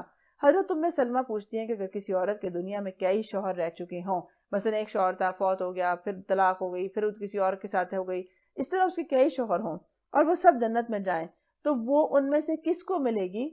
رسول اللہ صلی اللہ علیہ وسلم فرماتے ہیں کہ اس کو اختیار دیا جائے گا کہ وہ جسے چاہے چن لے، اور وہ اس شخص کو چنے گی جو ان میں سب سے زیادہ اچھے اخلاق کا تھا۔ وہ اللہ تعالیٰ سے عرض کرے گی کہ اے رب، اس کا برتاؤ میرے ساتھ سب سے اچھا تھا، اس لیے مجھے اسی کی بیوی بنا دے۔ اے ام سلمہ، حسن اخلاق دنیا اور آخرت کی ساری بھلائی لوٹ لے گیا۔ تو گویا کہ جو اخلاق والے لوگ ہوتے ہیں، جو اچھے معاملات ایک دوسرے کے ساتھ رکھتے ہیں، بھلائی کا معاملہ کرتے ہیں، نرمی سے بات کرتے ہیں، بھلے طریقے سے زندگی گزارتے ہیں، تو وہ دنیا اور آخرت دونوں کی بھلائی لے جاتے ہیں۔ کیونکہ دنیا میں بھی ایسے لوگوں کے ساتھ لوگ رہنا پسند کرتے ہیں، ان کی تعریف کرتے ہیں، ان کی کمپنی کو انجوائے کرتے ہیں، وہ نیکیاں کماتے ہیں، اور آخرت میں بھی انہی کا نام آ جائے گا کہ ہم ان کے ساتھ رہنا چاہتے ہیں۔ دیکھیں میرے اخلاق کیسے ہیں، کتنے لوگ ہیں جو بائی چوائس میرے ساتھ رہنا چاہیں گے، اور کتنے ایسے ہیں جن کی مجبوری ہے میرے ساتھ رہنا کیونکہ اب وہ کسی رشتے میں بندھ چکے ہیں۔ کتنے لوگ ہیں جو میرے اچھے اخلاق کی گواہی دیتے ہیں، اور کتنے لوگ ہیں جو میری بد اخلاقی پر گواہ بنتے ہیں۔ ہم نے تمہیں پیدا کیا ہے، پھر کیوں تصدیق نہیں کرتے؟ کبھی تم نے غور کیا کہ یہ نطفہ جو تم ڈالتے ہو اس سے بچہ تم بناتے ہو، یا اس کے بنانے والے ہم ہیں؟ ہم نے تمہارے درمیان موت کو تقسیم کیا، اور ہم اس سے عاجز نہیں ہیں کہ تمہاری شکلیں بدل دیں اور کسی ایسی شکل میں تمہیں پیدا کر دیں جس کو تم نہیں جانتے۔ اپنی پہلی پیدائش کو تو تم جانتے ہو نا، پھر کیوں سبق نہیں لیتے ہو؟ کبھی تم نے یہ بھی سوچا کہ یہ بیج جو تم بوتے ہو، اس سے کھیتیاں تم اگاتے ہو یا اس کے اگانے والے ہم ہیں؟ ہم چاہیں تو ان کھیتیوں کو بھس بنا کر رکھتے ہیں، اور تم طرح طرح کی باتیں بناتے رہ جاؤ کہ ہم پر تو الٹی چٹی پڑ گئی ہے، بلکہ ہمارے تو نصیب پھوٹے ہوئے ہیں۔ ابھی ایسی قدرت ہے کہ سائنس جتنی بھی ترقی کر جائے، دنیا میں کوئی بھی بیج میں سے پودا نکال کے اسے اگا کر اس پر پھل نہیں لگا سکتا، اس کے پھل کو نہیں پکا نہیں سکتا کہ اچھا یہ پھل ایسے ہیں تو ہم اس کو کچھ اور بنا لیں، ایسا نہیں ہو سکتا۔ اسی طرح سے زمین کو حکم نہیں دیا جا سکتا، کوئی مشین نہیں لگائی جا سکتی کہ یہ شیریں پھل یہاں سے اگانا شروع ہو جائے، پھر اسی طرح سے یہ ڈبل پیداوار دینا شروع ہو جائے۔ تو یہ سب کیا قدرتیں ہیں؟ یہ اللہ کی قدرت ہے کہ اگر ہم چاہیں تو انہی کھیتیوں کو، انہی بیجوں کو بھس بنا کے رکھتے ہیں۔ کبھی تم نے آنکھیں کھول کر دیکھا کہ یہ پانی جو تم پیتے ہو، اسے تم نے بادل سے برسایا ہے یا اس کے برسانے والے ہم ہیں؟ کتنی بڑی مثال ہے، کتنی بڑی مثال ہے۔ دنیا کی کسی فیکٹری میں پانی نہیں بن سکتا، چاہے ہمیں لاکھ فارمولے پتہ چل جائیں کہ یہ دو گیسوں کو جوڑیں تو پانی بن جاتا ہے، لیکن کوئی فیکٹری آج تک نہیں بن سکی جہاں پانی بن رہا ہو کہ دنیا میں پانی کم ہو گیا، اس لیے چلو ہم پانی اپنا جنریٹ کر لیتے ہیں۔ ہم چاہیں تو اسے سخت کھاری بنا کر رکھ دیں، پھر کیوں تم شکر گزار نہیں ہوتے؟ کیونکہ جہاں پر کھاری پانی ہوتا ہے تو آپ وہ دیکھیں کہ وہاں پر بھی کس طرح کی زندگی ہوتی ہے، کہ جو ہم شیریں پانی ہو کہ آپ آسانی کے ساتھ پی لیں، پھر آپ کی پیاس بھی بجھا دے، آپ کے گلے میں خراش بھی نہ آئے، پھر آپ کے لیے توانائی کا باعث بنتا ہے، فریشنس حاصل ہو۔ یہ اللہ کی بہت بڑی قدرت ہے کہ زمین کے نیچے سے پانی نکلنا اور وہ اتنا میلا نہیں ہوتا۔ کبھی آپ نے چشمہ دیکھا؟ کیسا ٹھنڈا، میٹھا، نتھرا ہوا پانی ہوتا ہے۔ یہ کیسے ہو جاتا ہے جبکہ وہ ایک مٹی کے اندر سے آ رہا ہے؟ اس کے اندر پتھر بھی ہونے چاہیے، مٹی ہونی چاہیے، ذرات ہونے چاہیے، لیکن نہیں ہوتے۔ کبھی تم نے خیال کیا کہ آگ جو تم سلگاتے ہو، اس کا درخت تم نے پیدا کیا ہے یا اس کے پیدا کرنے والے ہم ہیں؟ ہم نے اس کو یاد دہانی کا ذریعہ اور حاجت مندوں کے لیے سامان عزیز بنا دیا ہے۔ پس اے نبی صلی اللہ علیہ وسلم اپنے رب عظیم کے نام کی تسبیح کرو، ہائی لائٹ کر لیں۔ پھر بات آ رہی ہے فَسَبِّحْ بِاسْمِ رَبِّكَ الْعَظِيمِ، اللہ کی تسبیح جو ہے اس کو بار بار کرنا ہے، اور کئی تسبیحات جس طرح ملتی ہیں نا، جیسے سبحان اللہ کہنا، سبحان اللہ والحمد للہ ولا الہ الا اللہ واللہ اکبر، سبحان اللہ وبحمدہ کہنا، تو اسے یاد سے جو ہے کرنے کی کوشش کی جائے۔ بس نہیں میں قسم کھاتا ہوں تاروں کے مواقع کی، اور اگر تم سمجھو تو یہ بہت بڑی قسم ہے کہ ایک بلند پایا قرآن ہے، ایک محفوظ کتاب میں ثبت ہے جسے متطہرین کے سوا کوئی چھو نہیں سکتا ہے۔ بس ربی رب العالمین کا نازل کردہ ہے، پھر کیا اس کلام کے ساتھ تم بے اعتنائی برتتے ہو، اور اس نعمت میں اپنا حصہ تم نے یہ رکھا ہے کہ اسے جھٹلاتے ہو۔ یعنی اللہ کی اتنی بڑی نعمت ہے، لیکن اس میں حصہ تمہارا کیا ہے کہ قرآن کو پڑھنا، دو پارے پڑھ لینا، لیکن جب عمل کی باری آتی ہے تو اسے جھٹلا دینا۔ کیونکہ ہم زبان سے تو نہیں جھٹلاتے کہ قرآن میں جو لکھا ہے وہ صحیح نہیں لکھا، تو کہاں جھٹلاتے ہیں پھر اس کو؟ جب عمل کا معاملہ آتا ہے تو پھر ہم کیا جھٹلا دیتے ہیں؟ آج کل کے دور میں نہیں ہو سکتا یہ۔ اب اگر تم کسی کے محکوم نہیں ہو اور اپنے اس خیال میں سچے ہو تو جب مرنے والے کی جان حلق تک پہنچ گئی ہوتی ہے اور تم آنکھوں دیکھ رہے ہوتے ہو کہ وہ مر رہا ہے، اس وقت ان کی نکلتی ہوئی جان کو واپس کیوں نہیں لے آتے؟ اس وقت تمہاری بنسبت ہم اس کے زیادہ قریب ہوتے ہیں مگر تم کو نظر نہیں آتے ہیں۔ پھر وہ مرنے والا اگر مقربین میں سے تو اس کے لیے راحت اور عمدہ رزق اور نعمت بھری جنت ہے، اگر وہ اصحاب الیمین میں سے ہو تو اس کا استقبال یوں ہوتا ہے کہ سلام ہے تجھے، تو اصحاب الیمین میں سے ہے، اور اگر وہ جھٹلانے والے یعنی گمراہ ہونے والوں میں سے ہو تو اس کی تواضع کے لیے کھولتا ہوا پانی ہے اور جہنم میں جھونکا جانا ہے۔ یہ سب کچھ قطعی حق ہے، بس اے نبی صلی اللہ علیہ وسلم اپنے رب عظیم کے نام کی تسبیح کرو، فسبح بسم ربک العظیم۔ جب یہ آیت نازل ہوئی تو رسول اللہ صلی اللہ علیہ وسلم نے حکم دیا کہ اس کو تم لوگ اپنے رکوع میں رکھ دو، یعنی رکوع میں سبحان ربی العظیم کہا کرو، اور جب آیت سبح اسم ربک الاعلی نازل ہوئی تو آپ نے فرمایا کہ اسے اپنے سجدے میں رکھو، یعنی سبحان ربی الاعلی کہا کرو۔ اسی طرح اللہ تعالیٰ فرماتا ہے کہ میرا بندہ فرض ادا کرنے کے بعد نفل عبادت کر کے مجھ سے اتنا نزدیک ہو جاتا ہے کہ میں اس سے محبت کرنے لگتا ہوں، میں اس کا کان بن جاتا ہوں جس سے وہ سنتا ہے، آنکھ بن جاتا ہوں جس سے وہ دیکھتا ہے، اور اس کا ہاتھ بن جاتا ہوں جس سے وہ پکڑتا ہے، اس کا پاؤں بن جاتا ہوں، اور اگر وہ مجھ سے مانگتا ہے تو میں اسے عطا کرتا ہوں، اور اگر وہ کسی چیز سے میری پناہ طلب کرتا ہے تو میں اسے پناہ دے دیتا ہوں۔ گویا کہ جب انسان 3 دفعہ یہ کہتا ہے کہ اللہم انی اسألک جنت الفردوس واعوذ بک من النار، تو یہ اس کے لیے کہا جاتا ہے کہ جنت کہتی ہے کہ اللہ تعالیٰ اس کو عطا کر دے جو اس کا سوال کیا، اور جہنم کہتی ہے کہ اللہ اس کو نجات دیتے جس سے اس نے پناہ مانگی ہے۔ تو گویا کہ اللہ سبحانہ وتعالیٰ کا ذکر کرنا، اس کا ذکر بلند کرنا اور اللہ ہی کو یاد رکھنا اپنے نوافل کے ذریعے سے بھی، اور وہ کام بھی کرنا جو اللہ کو خوش کرنے والے ہوں، کیونکہ بعض دفعہ ہم صرف فرض پہ رہتے ہیں، سنتیں تک نہیں پڑھتے، نفل تو دور کی بات ہے، اور کیا سمجھتے ہیں بس ہو گیا ہے نا جو کہا تھا۔ اسی طرح ہر معاملے میں، یعنی ایک ہوتا ہے نماز پڑھنا بس فرض ٹپا لیا، ایک ہوتا ہے اچھی نماز پڑھنا، محسن بن کے پڑھنا، اول وقت میں پڑھنا، دل سے پڑھنا، سمجھ کے پڑھنا، اللہ کے آگے آہوزاری کرنا، اس کے ساتھ ایک تعلق بنانا، اس کے ساتھ ایک فیلنگ کا اپنے احساس ہونا کہ جب ہم نماز میں ہوں کہ ہم اس کے آگے ہیں۔ تو یہ سب چیزیں جو ہیں وہ احسان پر احسان ہیں۔ سورۃ الحدید۔ بسم اللہ الرحمن الرحیم سبح للہ ما فی السماوات والارض وهو العزیز الحکیم له ملک السماوات والارض یحیی ویمیت وهو على كل شيء قدیر هو الاول والآخر والظاہر والباطن وهو بكل شيء علیم۔ بسم اللہ الرحمن الرحیم۔ اللہ کی تسبیح کی ہے ہر اس چیز نے جو زمین اور آسمانوں میں ہے، اور وہی زبردست دانا ہے۔ اب ہائی لائٹ کر لیں، زمین و آسمان میں جتنی چیزیں تابع دار ہیں وہ سب تسبیح کر رہی ہیں، تو کیوں نہ ہم بھی تسبیح کریں، ہم بھی تابع دار ہو جائیں۔ کس کے آگے؟ وہ جو زبردست بھی ہے اور دانا ہے۔ زمین اور آسمانوں کی سلطنت کا مالک وہی ہے، زندگی بخشتا ہے اور موت دیتا ہے، اور ہر چیز پر قدرت رکھتا ہے۔ وہی اول بھی ہے اور آخر بھی اور ظاہر بھی اور مخفی بھی ہے، اور وہ ہر چیز کا علم رکھتا ہے۔ هو الاول والآخر والظاہر والباطن وهو بكل شيء علیم۔ وہی ہے آج جس نے آسمان اور زمین کو 6 دنوں میں پیدا کیا، پھر عرش پر جلوہ فرما ہوا، اسی کے علم میں جو کچھ ہے زمین میں جاتا ہے، اسی کے علم میں ہے جو کچھ زمین میں جاتا ہے، اور جو کچھ اس سے نکلتا ہے، اور جو کچھ آسمان سے اترتا ہے، اور جو کچھ اس میں چڑھتا ہے، وہ تمہارے ساتھ ہے جہاں بھی تم ہو، اور جو کام بھی تم کرتے ہو اسے وہ دیکھ رہا ہوتا ہے۔ وہی آسمان و زمین کا بادشاہی کا مالک، اور تمام معاملات کے فیصلے اسی کی طرف رجوع کیے جاتے ہیں۔ وہی رات کو دن میں اور دن کو رات میں داخل کرتا، اور دلوں کے چھپے ہوئے راز تک جانتا ہے۔ وہ اللہ کی قدرت جو ہے وہ لا زوال ہے کہ ہماری سوچ ہی نہیں جا سکتی کہاں تک کہ وہ کس طرح سے ہے کہ ہمارے سینوں کی باتیں بھی جان لینا، پھر اسی طرح رات اور دن میں جو کچھ ہو رہا ہے اس کے معاملات دیکھنا۔ حضرت ارباز بن ساریہ سے روایت ہے کہ رسول اللہ صلی اللہ علیہ وسلم رات کو سونے سے پہلے یہ مسبحات پڑھا کرتے تھے۔ سبح اسم جار ہے نا، جو آگے آپ دیکھیں کہ جتنی بھی صورتوں کے آغاز ہیں وہ سبحہ سے ہیں، یسبحو سے ہیں۔ آپ نے فرمایا کہ ان میں سے ایک آیت ایسی ہے جو 1000 آیتوں سے افضل ہے، اور وہ یہی آیت ہے کہ هو الاول والآخر والظاہر والباطن وهو بكل شيء علیم۔ ایمان لاؤ اللہ اور اس کے رسول پر اور خرچ کرو ان چیزوں میں سے جن پر اس نے تم کو خلیفہ بنایا ہے۔ جو لوگ تم میں سے ایمان لائیں گے اور مال خرچ کریں گے ان کے لیے بڑا ہی اجر ہے۔ تمہیں کیا ہو گیا ہے کہ تم اللہ پر ایمان نہیں لاتے ہو؟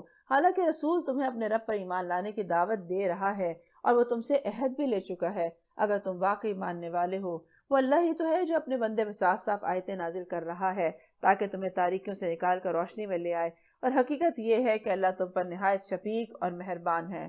آخر کیا وجہ ہے کہ تم اللہ کے راہ میں خرچ نہیں کرتے ہو، حالانکہ زمین اور آسمانوں کی میراث اللہ کے لیے ہے؟ تم میں سے جو لوگ فتح کے بعد خرچ اور جہاد کریں گے کبھی ان لوگوں کے برابر نہیں ہو سکتے جنہوں نے فتح سے پہلے خرچ اور جہاد کیا۔ ان کا درجہ بعد میں خرچ کرنے اور جہاد کرنے والوں سے بڑھ کر ہے، اگرچہ اللہ نے دونوں ہی سے اچھے وعدے فرمائے ہیں۔ جو کچھ تم کر رہے ہو اللہ اس سے باخبر ہے۔ گویا کہ یہ جو کچھ بھی ہو رہا ہے اس میں ہمارا کام کیا ہے؟ ہم اللہ کے اطاعت کریں اور جو کچھ اللہ نے دیا اس میں سے خرچ کریں۔ جو کچھ دیا اللہ تعالیٰ نے، دیکھے کہ کیا کیا چیز لگائی جا سکتی ہے تو چن چن کے اس کی راہ میں دیا جائے۔ چاہے کوئی صلاحیت ہے تو اس سے سروس دینا دین کے لیے، اسی طرح کوئی علم آپ کو ملا ہے تو اس سے دینا، کوئی ہنر ہے، صلاحیت ہے، کوئی اخلاق آپ کے پاس ہے، کوئی اچھی کوکنگ کر لیتا ہے تو وہ کھانا بنا بنا کے لوگوں کو کھلاتا ہے صرف اسی لیے تاکہ اللہ مجھ سے راضی ہو جائے۔ فرمایا گیا کون ہے جو اللہ کو قرضہ دے، اچھا قرضہ، من ذا الذی یقرض اللہ قرضا حسنا فیضاعفہ لہ ولہ اجر کریم۔ اسی طرح سے فرمایا گیا وہ کبھی ان لوگوں کے برابر نہیں ہو سکتے جنہوں نے فتح سے پہلے خرچ کیا اور جہاد کیا۔ ان کا درجہ بعد میں خرچ کرنے والے اور جہاد کرنے والوں سے بڑھ کر ہے، اگرچہ اللہ نے دونوں سے اچھے وعدے فرمائے ہیں۔ جو کچھ تم کرتے ہو اللہ اس سے باخبر ہے۔ کون ہے جو اللہ کو قرضہ دے اچھا قرضہ، جبکہ اللہ تعالیٰ اسے کئی گنا بڑھا کر واپس دے، اور اس کا بہترین اجر ہے۔ اس دن جبکہ تم مومن مردوں اور عورتوں کو دیکھو گے کہ ان کا نور ان کے آگے آگے ان کے دائیں جانب دوڑ رہا ہوگا، ان سے کہا جائے گا کہ آج بشارت ہے تمہارے لیے، جنتیں ہوں گی جن کے نیچے نہریں بہہ رہی ہوں گی، جن میں وہ ہمیشہ رہیں گے، اور یہی بڑی کامیابی ہے۔ قرض حسنہ کے حوالے سے بات آتی ہے کہ جب یہ آیت نازل ہوئی اور رسول اللہ صلی اللہ علیہ وسلم کی زبان مبارک سے لوگوں نے اس کو سنا تو حضرت ابو دحدہ انصاری نے عرض کیا کہ یا رسول اللہ، کیا اللہ تعالیٰ ہم سے قرض چاہتا ہے؟ آپ نے جواب دیا ہے اے ابو دحدہ۔ انہوں نے کہا ذرا اپنا ہاتھ مجھے دکھائیے۔ آپ نے اپنا ہاتھ ان کی طرف بڑھا دیا۔ انہوں نے کہا آپ کا ہاتھ اپنے ہاتھ میں لے کر انہوں نے کہا میں نے اپنے رب کو اپنا باغ قرضے میں دے دیا ہے۔ حضرت عبداللہ بن مسعود فرماتے ہیں کہ اس باغ میں کھجور کے 600 درخت تھے اور اسی میں ان کا گھر تھا، وہیں ان کے بال بچے رہتے تھے۔ رسول اللہ صلی اللہ علیہ وسلم سے یہ بات کر کے وہ سیدھے گھر پہنچے اور بیوی کو پکار کر کہا کہ دحدہ کی ماں نکل آ، میں نے یہ باغ اپنے رب کو قرضے میں دیا ہے۔ وہ بولی تم نے نفع کا سودا کیا ابو دحدہ۔ اسی وقت اپنا سامان اور بچے لے کر باغ سے نکل گئیں، جیسے ہی انہوں نے یہ آیت سنی تھی کہ کون ہے جو اللہ کو اچھا قرضہ دے۔ ہم میں سے کون ہے اب جو اللہ کو اچھا قرضہ دے؟ تو دیکھیں کہ ہم کیا دے سکتے ہیں اس آیت پر ایمان لانے کی وجہ سے کہ ہم کوئی چیز ضرور اللہ کی راہ میں دیں، اور ایسی چیز دیں جو واقعی اللہ کی قربت کا ذریعہ بن سکے۔ اس روز منافق مردوں اور عورتوں کا حال تو یہ ہوگا کہ مومنوں سے کہیں گے ذرا ہماری طرف تو دیکھو تاکہ ہم اپنے تمہارے نور سے کچھ فائدہ اٹھا لیں، مگر ان سے کہا جائے گا کہ پیچھے ہٹ جاؤ، اپنا نور کہیں اور تلاش کرو۔ پھر ان کے درمیان ایک دیوار حائل کر دی جائے گی جس میں ایک دروازہ ہوگا، اس دروازے کے اندر رحمت ہوگی اور باہر عذاب ہوگا۔ وہ مومنوں سے پکار کر کہیں گے کہ کیا ہم تمہارے ساتھ نہیں تھے؟ مومن جواب دیں گے ہاں، مگر تم نے اپنے آپ کو خود فتنے میں ڈالا، موقع پرستی کی اور شک میں پڑے رہے، اور جھوٹی توقعات تمہیں فریب دیتی رہیں یہاں تک کہ اللہ کا فیصلہ آ گیا۔ ہائی لائٹ کر لیں کون سا ہے، کیا چیز انسان کو دھوکہ دیتی ہے؟ جو اللہ تعالیٰ پوچھتے ہیں نا کہ کہاں سے پھرائے جا رہے ہیں، کہ کہاں جائے جا رہے ہیں، تو انسان کو بعض دفعہ خود اپنا نفس ہی فتنے میں ڈالا رکھتا ہے، کیونکہ انسان کہتا ہے ہو جائے گا، کر لیں گے۔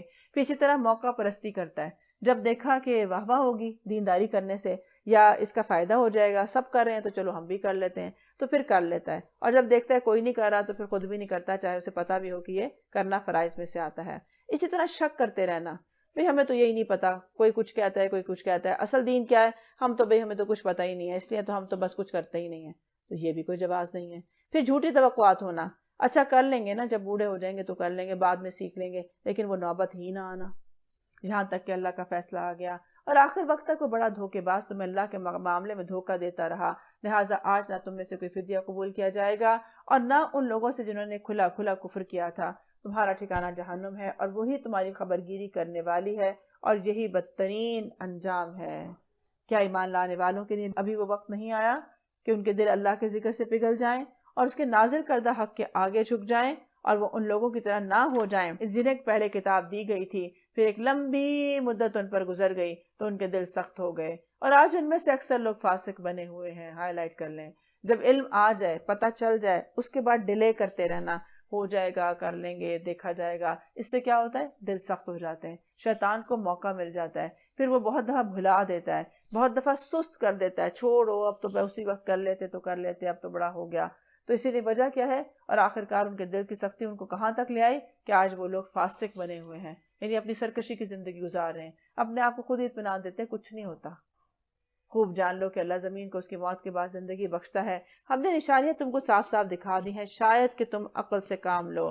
مردوں اور عورتوں میں سے جو لوگ صدقات دینے والے ہیں اور جنہوں نے اللہ کو قرض حسنہ دیا ہے، ان کو یقیناً کئی گنا بڑھا کر دیا جائے گا اور ان کے لیے بہترین اجر ہے۔ ہائی لائٹ کر لیں، جو واقعی اللہ کو دے گا، کوئی صدقہ دے گا، خیرات دے گا، کسی کو قرضہ دے گا، اصل میں وہ اللہ کے ذمہ قرضہ ہے جو کچھ ہم نیکیوں میں خرچ کرتے ہیں، اور پھر وہ کیا کرے گا؟ اس کی جگہ ہمیں بڑھا چڑھا کر دے گا۔ اور جو لوگ اللہ اور اس کے رسول پر ایمان لائے ہیں وہی اپنے رب کے نزدیک صدیق اور شہید ہیں، ان کے لیے ان کا اجر اور ان کا نور ہے، اور جن لوگوں نے کفر کیا ہے اور ہماری آیات کو جھٹلا دیا ہے وہ دوزخی ہیں۔ خوب جان لو کہ یہ دنیا کی زندگی اس کے سوا کچھ نہیں ہے کہ کھیل اور ایک دل لگی ہے، اور ظاہری ٹپ ٹاپ اور تمہارا آپس میں ایک دوسرے پر فخر جتانا اور مال و اولاد میں ایک دوسرے سے بڑھ جانے کی کوشش کرنا ہے۔ اس کی مثال ایسی ہے جیسے ایک بارش ہو گئی تو اس سے پیدا ہونے والی نباتات کو دیکھ کر کاشتکار خوش ہو گئے، پھر وہی کھیتی پک جاتی ہے اور تم دیکھتے ہو کہ وہ زرد ہو گئی، پھر وہ بھوس بن کر رہ جاتی ہے۔ اس کے برعکس آخرت وہ جگہ ہے جہاں سخت عذاب ہے اور اللہ کی مغفرت اور اس کی خوشنودی ہے۔ دنیا کی زندگی ایک دھوکے کے سوا کچھ بھی نہیں ہے۔ دوڑو، ایک دوسرے سے آگے بڑھنے کی کوشش کرو، اپنے رب کی مغفرت اور اس جنت کی طرف جس کی وسعت زمین و آسمان جیسی ہے، جو مہیا کی گئی ہے ان لوگوں کے لیے جو اللہ اور اس کے رسول پر ایمان لائے ہیں۔ یہ اللہ کا فضل ہے، جسے چاہتا ہے عطا فرماتا ہے، اور اللہ بڑے فضل والا ہے۔ اب کس کو یہ راستہ ملتا ہے؟ جو خود چاہتا ہے تو اللہ تعالیٰ اس کے لیے وہ راستہ آسان کر دیتا ہے۔ اسی لیے یہاں پر کہا جا رہا ہے کہ تم دوڑو، سابقوا الی مغفرۃ من ربکم، سبقت لے جاؤ، ایک دوسرے کے مقابلے پر دوڑو، اس نے اتنی نیکیاں کر لی میں اتنی کر لوں۔ جیسا کہ ہم دیکھتے ہیں کہ حضرت ابوبکر صدیق اور حضرت عمر رضی اللہ عنہ کے درمیان میں ایک سبقت کا ایک رویہ پایا جاتا تھا کہ وہ جب ایک نیکی کرتے تھے تو حضرت عمر بھی اس کے پیچھے پیچھے جاتے تھے، اگر انہوں نے کر لی تو میں بھی کر لوں۔ گویا ان کی جو مقابلے بازی تھی وہ دنیا میں ایک دوسرے پر ترجیحات بنانا، ایک دوسرے پر مال بنانا، ایک کے 4 پلاٹ لینا، اس نے 8 لے لیے میں 10 لے لوں، یہ ان کی زندگی کا مقابلہ نہیں تھا، بلکہ وہ سبقت ان کی آخرت کے لیے تھی اور مغفرت تھی ان کے رب کی طرف سے اور جنت تھی۔ اسی لیے تو جس کو نیک مقابلہ کرنے کا شوق ہو وہ نیکیوں میں دیکھے کہ کون زیادہ نیکی کرنے والا ہے، اس سے بڑھ جانے کی کوشش کرے۔ اسی لیے کہا گیا دوڑو، خود کو دوڑو۔ اگر ہمیں اللہ کی صرف رحمت پر بیٹھنا ہوتا کہ بس ایمان لے آئے ہیں نا، مسلمان ہو گئے تو بس کافی ہے، اب کیا دوڑنا مزید، اس کے اندر ہیں تو صحیح مسلمان۔ کیونکہ بعض لوگوں کا یہ کانسیپٹ ہے کہ ہم مسلمان ہو گئے بس کافی ہو گیا، اب ہمیں مزید کچھ عمل کرنے کی ضرورت نہیں ہے، کیونکہ اللہ تعالیٰ تو خود ہی ہمیں بخش دیں گے کیونکہ وہ غفور الرحیم ہے۔ نبی صلی اللہ علیہ وسلم ہماری شفاعت کر دیں گے، چاہے ہم کچھ عمل کریں نہ کریں، چاہے ہم ان کی پہچان ہمیں ہو یا نہ ہو، لیکن وہ ہمیں ضرور پہچان لیں گے۔ تو کہاں ایسی چیز لکھی ہوئی ہے؟ تو یہ جو بات آ رہی ہے کہ اللہ کی طرف دوڑو، مغفرت کی طرف دوڑو، اٹ مینس کہ اپنے ایکشن تیز کر دو۔ اسی لیے آپ دیکھیں کہ وہ جو ایک قیامت کی نشانیوں میں سے آتا ہے کہ جب وقت جو ہے وہ بہت تیزی سے گزرے گا، جیسے آپ آج کل کہتے ہیں نا کہ بہت بے برکتی ہوتی ہے، پتہ ہی نہیں چلتا کب صبح ہوئی کب شام ہوئی، تو اس وقت میں کیا نا، تم نیکیاں زیادہ کر دینا، کیونکہ اب وقت شارٹ ہو رہا ہے، تو آپ کو تو دوڑنا ہے، آپ کو تو لینا ہے اسی کے اندر سے، انہی 24 گھنٹے کے اندر سے نیکی کمانی ہے۔ کیا کریں گے پھر؟ دوڑیں اگر ٹائم شارٹ ہے تو۔ کوئی مصیبت ایسی نہیں ہے جو زمین میں یا تمہارے اپنے نفس میں نازل ہوتی ہو اور ہم نے اس کو پیدا کرنے سے پہلے ایک کتاب میں لکھ نہ رکھا ہو۔ ہائی لائٹ کر لیں، ہمارے تقدیر میں جو ہو رہا ہے یہ آلریڈی ریٹن تھا کہ ایسا ہی ہوگا۔ ایسا کرنا اللہ کے لیے بہت آسان کام ہے، اور یہ سب کچھ اس لیے ہے تاکہ جو کچھ بھی نقصان تمہیں ہو اس پر تم دل شکستہ نہ ہو، اور جو کچھ اللہ تمہیں عطا فرمائے اس پر پھول نہ جانا، اکڑ نہ جانا۔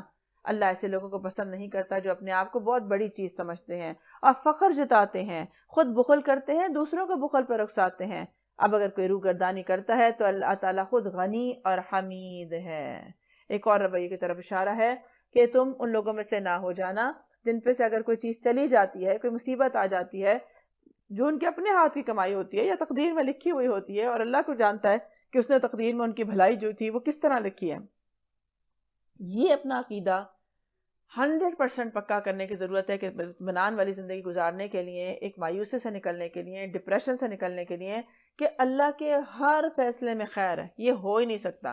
یہ ہمیں لگتا ہے اچھا برا، ہماری عقل جو ہے اس کو ناپتی تولتی ہے، لیکن اللہ کا کوئی فیصلہ خیر سے خالی نہیں ہے. حتیٰ کہ اگر کوئی یوسف کو کنویں میں ڈالا جاتا ہے تو وہ بھی خیر ہے، کوئی جیل میں ڈالا جاتا ہے وہ بھی خیر ہے، کیونکہ اللہ تعالیٰ کہتے ہیں کہ ہم نے اس کے لیے تدبیر کی وہاں پر اقتدار پانے کے لیے، ہم نے اسے جگہ بنانی تھی، وہاں پر اس کو ایک عہدہ دینا تھا، وہاں کا اس کو مالک بنانا تھا، اس لیے ہم نے وہاں سے اس کو گزارا تھا. تو بعض دفعہ زندگی میں آنے والے مصائب جو ہیں اس کے اوپر صبر شکر سے رہنا جو ہے وہ کیا کرتا ہے، انسان کو یہ احساس دلاتا ہے کہ جو نقصان دیا وہ اللہ کی طرف سے تھا، اور جو نعمت میری وہ اللہ کی طرف سے تھی. تو انسان کے غرور اور تکبر کا بھی علاج ہوتا ہے اور مایوسی سے بھی وہ نکل جاتا ہے.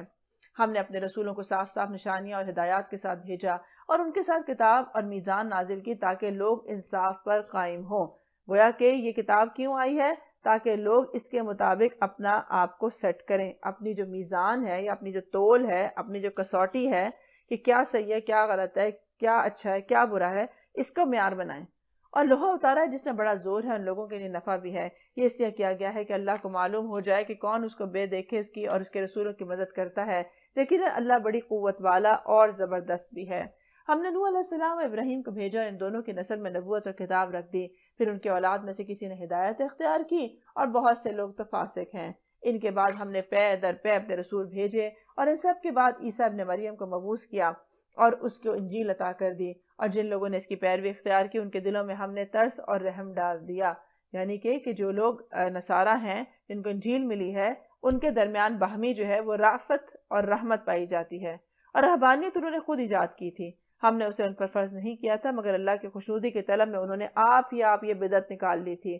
اب یہ بدعت کون سی ہے کہ اللہ کی خاطر جو ہے دیندار بننے کے لیے کسی کونے کو پکڑ لینا، کسی خانقاہ کو پکڑ لینا، دنیا سے منہ موڑ لینا، نہ شادی کرنا، نہ کوئی اور کام کاج کرنا، نہ اپنے بیوی بچوں کی ذمہ داری لینا، اور کہنا کہ بس ہم اب تو متقی بننے جا رہے ہیں اور ساری زندگی ہم چھوڑ دیں گے، اب بس ہم سارے عیش بھی ختم کر دیں گے. تو ایسی زندگی کو جو ہے وہ پسند نہیں کیا گیا، کیونکہ نبی صلی اللہ علیہ وسلم کھاتے بھی تھے اور روزہ بھی رکھتے تھے، اسی طرح سوتے تھے بھی تھے اور جاگتے بھی تھے. آپ شادیاں بھی کرتے تھے، اور اسی طرح سے یہ جو ایک بیلنس لائف ہے، کیونکہ یہ فطرت کے قریب ہے، لہٰذا اللہ تعالیٰ نے کوئی ایسی ڈیمانڈ تقویٰ کی نہیں کی انسان سے کہ انسان ایک آرٹیفیشل زندگی گزارے اور اس کے بعد اسی سے تنگ آ جائے. اسی نے فرمایا کہ جنہوں نے اللہ کی خوشنودی کی طلب میں جو کچھ انہوں نے کیا، خود سے رہبانیت اختیار کی، جیسے کہ آپ دیکھتے ہیں کہ نصارہ میں یا اور مذاہب میں پایا جاتا ہے کہ اگر آپ کو دیندار بننا ہے تو آپ اپنا گھر چھوڑ دیں، آپ شادی نہیں کریں گے، آپ ایک خاص لباس پہنیں گے ساری زندگی اور بس آپ اسی کے دائرے میں رہیں گے. تو فرمایا کہ پھر اس کی پابندی کرنے کا جو حق تھا وہ اسے ادا نہ کر سکے. ان میں سے جو لوگ ایمان لائے تھے ان کا اجر ہم نے ان کو عطا کر دیا، مگر ان میں سے اکثر لوگ فاسق ہیں. کیونکہ انسان جو اپنے پر خود سختیاں کر لیتا ہے نا بدعات کی شکل میں، تو پھر کیا ہوتا ہے اس کا نتیجہ کہ وہ فاسق بھی بن رہا ہوتا ہے، یعنی وہ حد بھی توڑ رہا ہوتا ہے جو اللہ تعالیٰ نے مقرر کی ہے، اور کوئی اجر و ثواب بھی نہیں پاتا، کیونکہ ہر بدعت گمراہی ہے اور ہر گمراہی جہنم میں لے جانے والی ہے. صحابہ کرام میں سے ایک صاحب نے کہا کہ میں ہمیشہ ساعیات نماز پڑھوں گا، دوسرے نے کہا میں روزہ رکھوں گا، کسی نے کہا میں کبھی ناغہ نہیں کروں گا، کسی نے کہا میں شادی نہیں کروں گا، عورت سے تو کوئی واسطہ ہی نہیں رکھوں گا. آپ صلی اللہ علیہ وسلم نے ان کی یہ باتیں سنی تو آپ نے فرمایا کہ قسم اللہ کی کہ میں تم سے سب سے زیادہ اللہ سے ڈرتا اور اس سے تقویٰ کرتا ہوں. میرا طریقہ یہ ہے کہ میں روزہ بھی رکھتا ہوں اور نہیں بھی رکھتا، راتوں کو نماز پڑھتا بھی ہوں اور سوتا بھی ہوں، عورتوں سے نکاح بھی کرتا ہوں، جس کو میرا طریقہ پسند نہ ہو اس کا مجھ سے کوئی واسطہ نہیں ہے. حضرت انس رضی اللہ عنہ کہتے ہیں کہ رسول اللہ صلی اللہ علیہ وسلم فرمایا کرتے تھے اپنے اوپر سختی نہ کرو کہ اللہ تم پر سختی کرے. ایک گروہ نے یہی تشدد کا رویہ اختیار کیا تو اللہ تعالیٰ نے بھی پھر اسے سختی سے پکڑا. دیکھ لو وہ ان کے بقایا راہب خانوں اور کنیسوں میں وہ لوگ موجود ہیں. یعنی پھر وہ جو کرپشن شروع ہو گئی کہ اب کیا کریں کہ بن تو گئے ایک آرٹیفیشل کہ ہم دنیا چھوڑ دیں گے، رہبانیت کو اختیار کریں گے، لیکن کیونکہ انسان کی یہ فطرت میں نہیں ہے لہٰذا اکثر لوگ اس کا حق ادا نہیں کر سکے اور اپنے ساری مصیبت مول لے لی.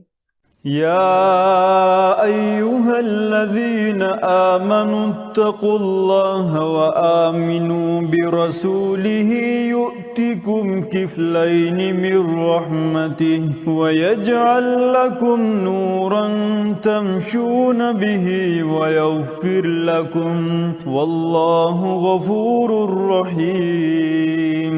لئلا يعلم أهل الكتاب ألا يقدرون على شيء من فضل الله وأن الفضل بيد الله يؤتيه من يشاء والله ذو الفضل العظيم. اے لوگو جو ایمان لائے ہو، اللہ سے ڈرو۔ جب یہ مخاطب آتا ہے یا ایھا الذین آمنو، تو ہم سب الرٹ ہو جائیں، ہمیں کچھ کہا جا رہا ہے خاص طور پہ۔ کیا کریں؟ اللہ سے ڈرو اور اس کے رسول صلی اللہ علیہ وسلم پر ایمان لے آؤ۔ کیا ہمارا ایمان نہیں ہے؟ ایمان لانا کیا ہے؟ عمل کرنا۔ کیونکہ اب ایسا کیا کہا گیا ہے، یہ نہ کہو کہ ہم ایمان لائے، بلکہ یہ کہو کہ ہم اسلام لائے۔ ایمان تو ابھی تمہارے دلوں میں اترا ہی نہیں ہے، ابھی زندگیوں میں آیا ہی نہیں ہے وہ قرآن و سنت کہ جس پر ایمان کہا جا سکے، اور ہمارا عمل اصل میں ایمان میں داخل ہے۔ تو اے لوگوں کیا کرو؟ اللہ سے تقوی اور رسول پر ایمان لاؤ، یعنی عمل کرو۔ اللہ تمہیں اپنی رحمت کا دوہرا اجر عطا کرے گا اور تمہیں وہ نور بخشے گا جس کی روشنی میں تم چلو گے۔ کیونکہ پھر ہمیں کہتے ہیں نا، ہم کیسے زندگی گزاریں گے اگر ہم صرف دینداری پہ آ جائیں، اس معاشرے میں کیسے جئیں گے؟ اللہ تمہیں وہ روشنی عطا کر دے گا کہ جس پہ چلا جاتا ہے، جیسے اس نے انبیاء علیہ السلام کو اس دور میں جبکہ ہر طرف جہالت کے اندھیرے تھے، ہر طرف کفر تھا، شرک تھا، اس میں کیسے اللہ تعالیٰ نے ابراہیم علیہ السلام کو، نبی صلی اللہ علیہ وسلم کو، تمام انبیاء کو ایسی زندگی عطا کر دی کہ جو اس کے مخالف چل کر بھی عزتیں پا گئے، اور تمہارے قصور معاف کر دے گا۔ اللہ بڑا معاف کرنے والا اور مہربان ہے۔ گویا پرانے قصوروں کی معافی بھی اسی صورت میں ہے جب اپنی توبہ کر کے اپنی زندگی کی اصلاح کر لی جائے۔ تم کو یہ روش اختیار کرنی چاہیے تاکہ اہل کتاب کو معلوم ہو جائے کہ اللہ کے فضل پر ان کا کوئی اجارہ نہیں ہے، اور یہ کہ اللہ کا فضل اس کے اپنے ہی ہاتھ میں ہے، جسے چاہتا ہے عطا فرماتا ہے، اور وہ خود بڑے فضل والا ہے۔ تو فضل وہی کر سکتا ہے جس کے اپنے پاس فضل ہوتا ہے۔ اس لیے ساری کی ساری جو کوشش ہے وہ اللہ سبحانہ وتعالیٰ کو راضی کرنے پر لگانی چاہیے، اور اس فکر میں ہونا چاہیے کہ ہمارے ہر عمل سے اللہ تعالیٰ خوش ہو جائیں، ہم سے راضی ہو جائیں، اور ہمارا ہر عمل جو ہے وہ ایسا ہو کہ وہ اللہ اور اس کے رسول کی رہنمائی میں کیا جائے۔ کیونکہ کہا جا رہا ہے نا، اللہ سے تقوی کرو اور رسول پر ایمان لے آؤ اور اس کی پیروی کرو۔ کیونکہ اسلام بھی ایک روشنی ہے، قرآن ایک روشنی ہے، نیکی روشنی ہے، اور جو انسان کو اندھیروں سے نکالتی ہے۔ اس طرح توبہ ایک روشنی ہے جو انسان کے جو پچھلے بوجھ بن جاتے ہیں گناہوں کے انسان کے اوپر، اس سے نکالنے کا باعث بنتی ہے۔ پھر جیسے جیسے آپ حدیث پڑھتے ہیں تو آپ کو ایک خاص طرح کی روشنی، رہنمائی، حکمت، دانائی محسوس ہوتی ہے، سلیقہ آتا ہے زندگی گزارنے کا کہ اچھا آپ ایسے زندگی گزارتے تھے۔ آپ دیکھیں بخاری ہے، مسلم ہے، جتنی حدیث کی اتنے موٹے موٹے والیوم ہیں، کبھی اٹھا کے دیکھا اس کے اندر کیا خزانہ موجود ہے ہماری کامیابی کے؟ تو اصل بات یہ ہے کہ ہم اندھیروں میں کیوں خوش زندگی گزارتے ہیں کہ ہمیں یہی نہیں پتہ ہے نور ملتا کہاں سے ہے۔ تو وہ اللہ اور اس کے رسول کی بات کو پڑھنا، سمجھنا، عمل کرنا، اس لیے اللہ سے نور کا سوال کرنا چاہیے۔ اللہم اجعل فی قلبی نورا وفی سمعی نورا وفی بصری نورا واجعل فی نفسی نورا۔ اللہ ہر جگہ میرا نور پیدا کر دے۔ تو یہ جو دعا ہے یہ بہت خوبصورت دعا ہے کہ اللہ تعالیٰ میری زندگی کو نور سے بھر دے۔ اللہ ہماری جو ظلمات ہیں، اندھیرے ہیں، چاہے وہ خواہشات کے ہیں، چاہے گناہوں کے ہیں، کچھ بھی ہے، اللہ سبحانہ وتعالی ہمیں دونوں جہان کا نور عطا فرمائے۔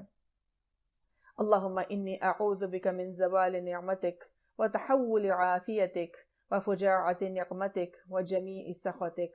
اے اللہ، بے شک میں تیری عطا کردہ نعمتوں کے زوال سے، تیری عطا کردہ عافیت کے بدل جانے سے، اور تیری سزا کے اچانک وارد ہو جانے سے، اور تیری ہر قسم کی ناراضگی سے تیری پناہ چاہتے ہیں۔ آمین یا رب العالمین۔ وآخر دعوانا ان الحمد للہ رب العالمین۔ سبحانک اللہم وبحمدک اشہد ان لا الہ الا انت استغفرک واتوب الیک۔ بارک اللہ فیکم۔ السلام علیکم ورحمۃ اللہ وبرکاتہ۔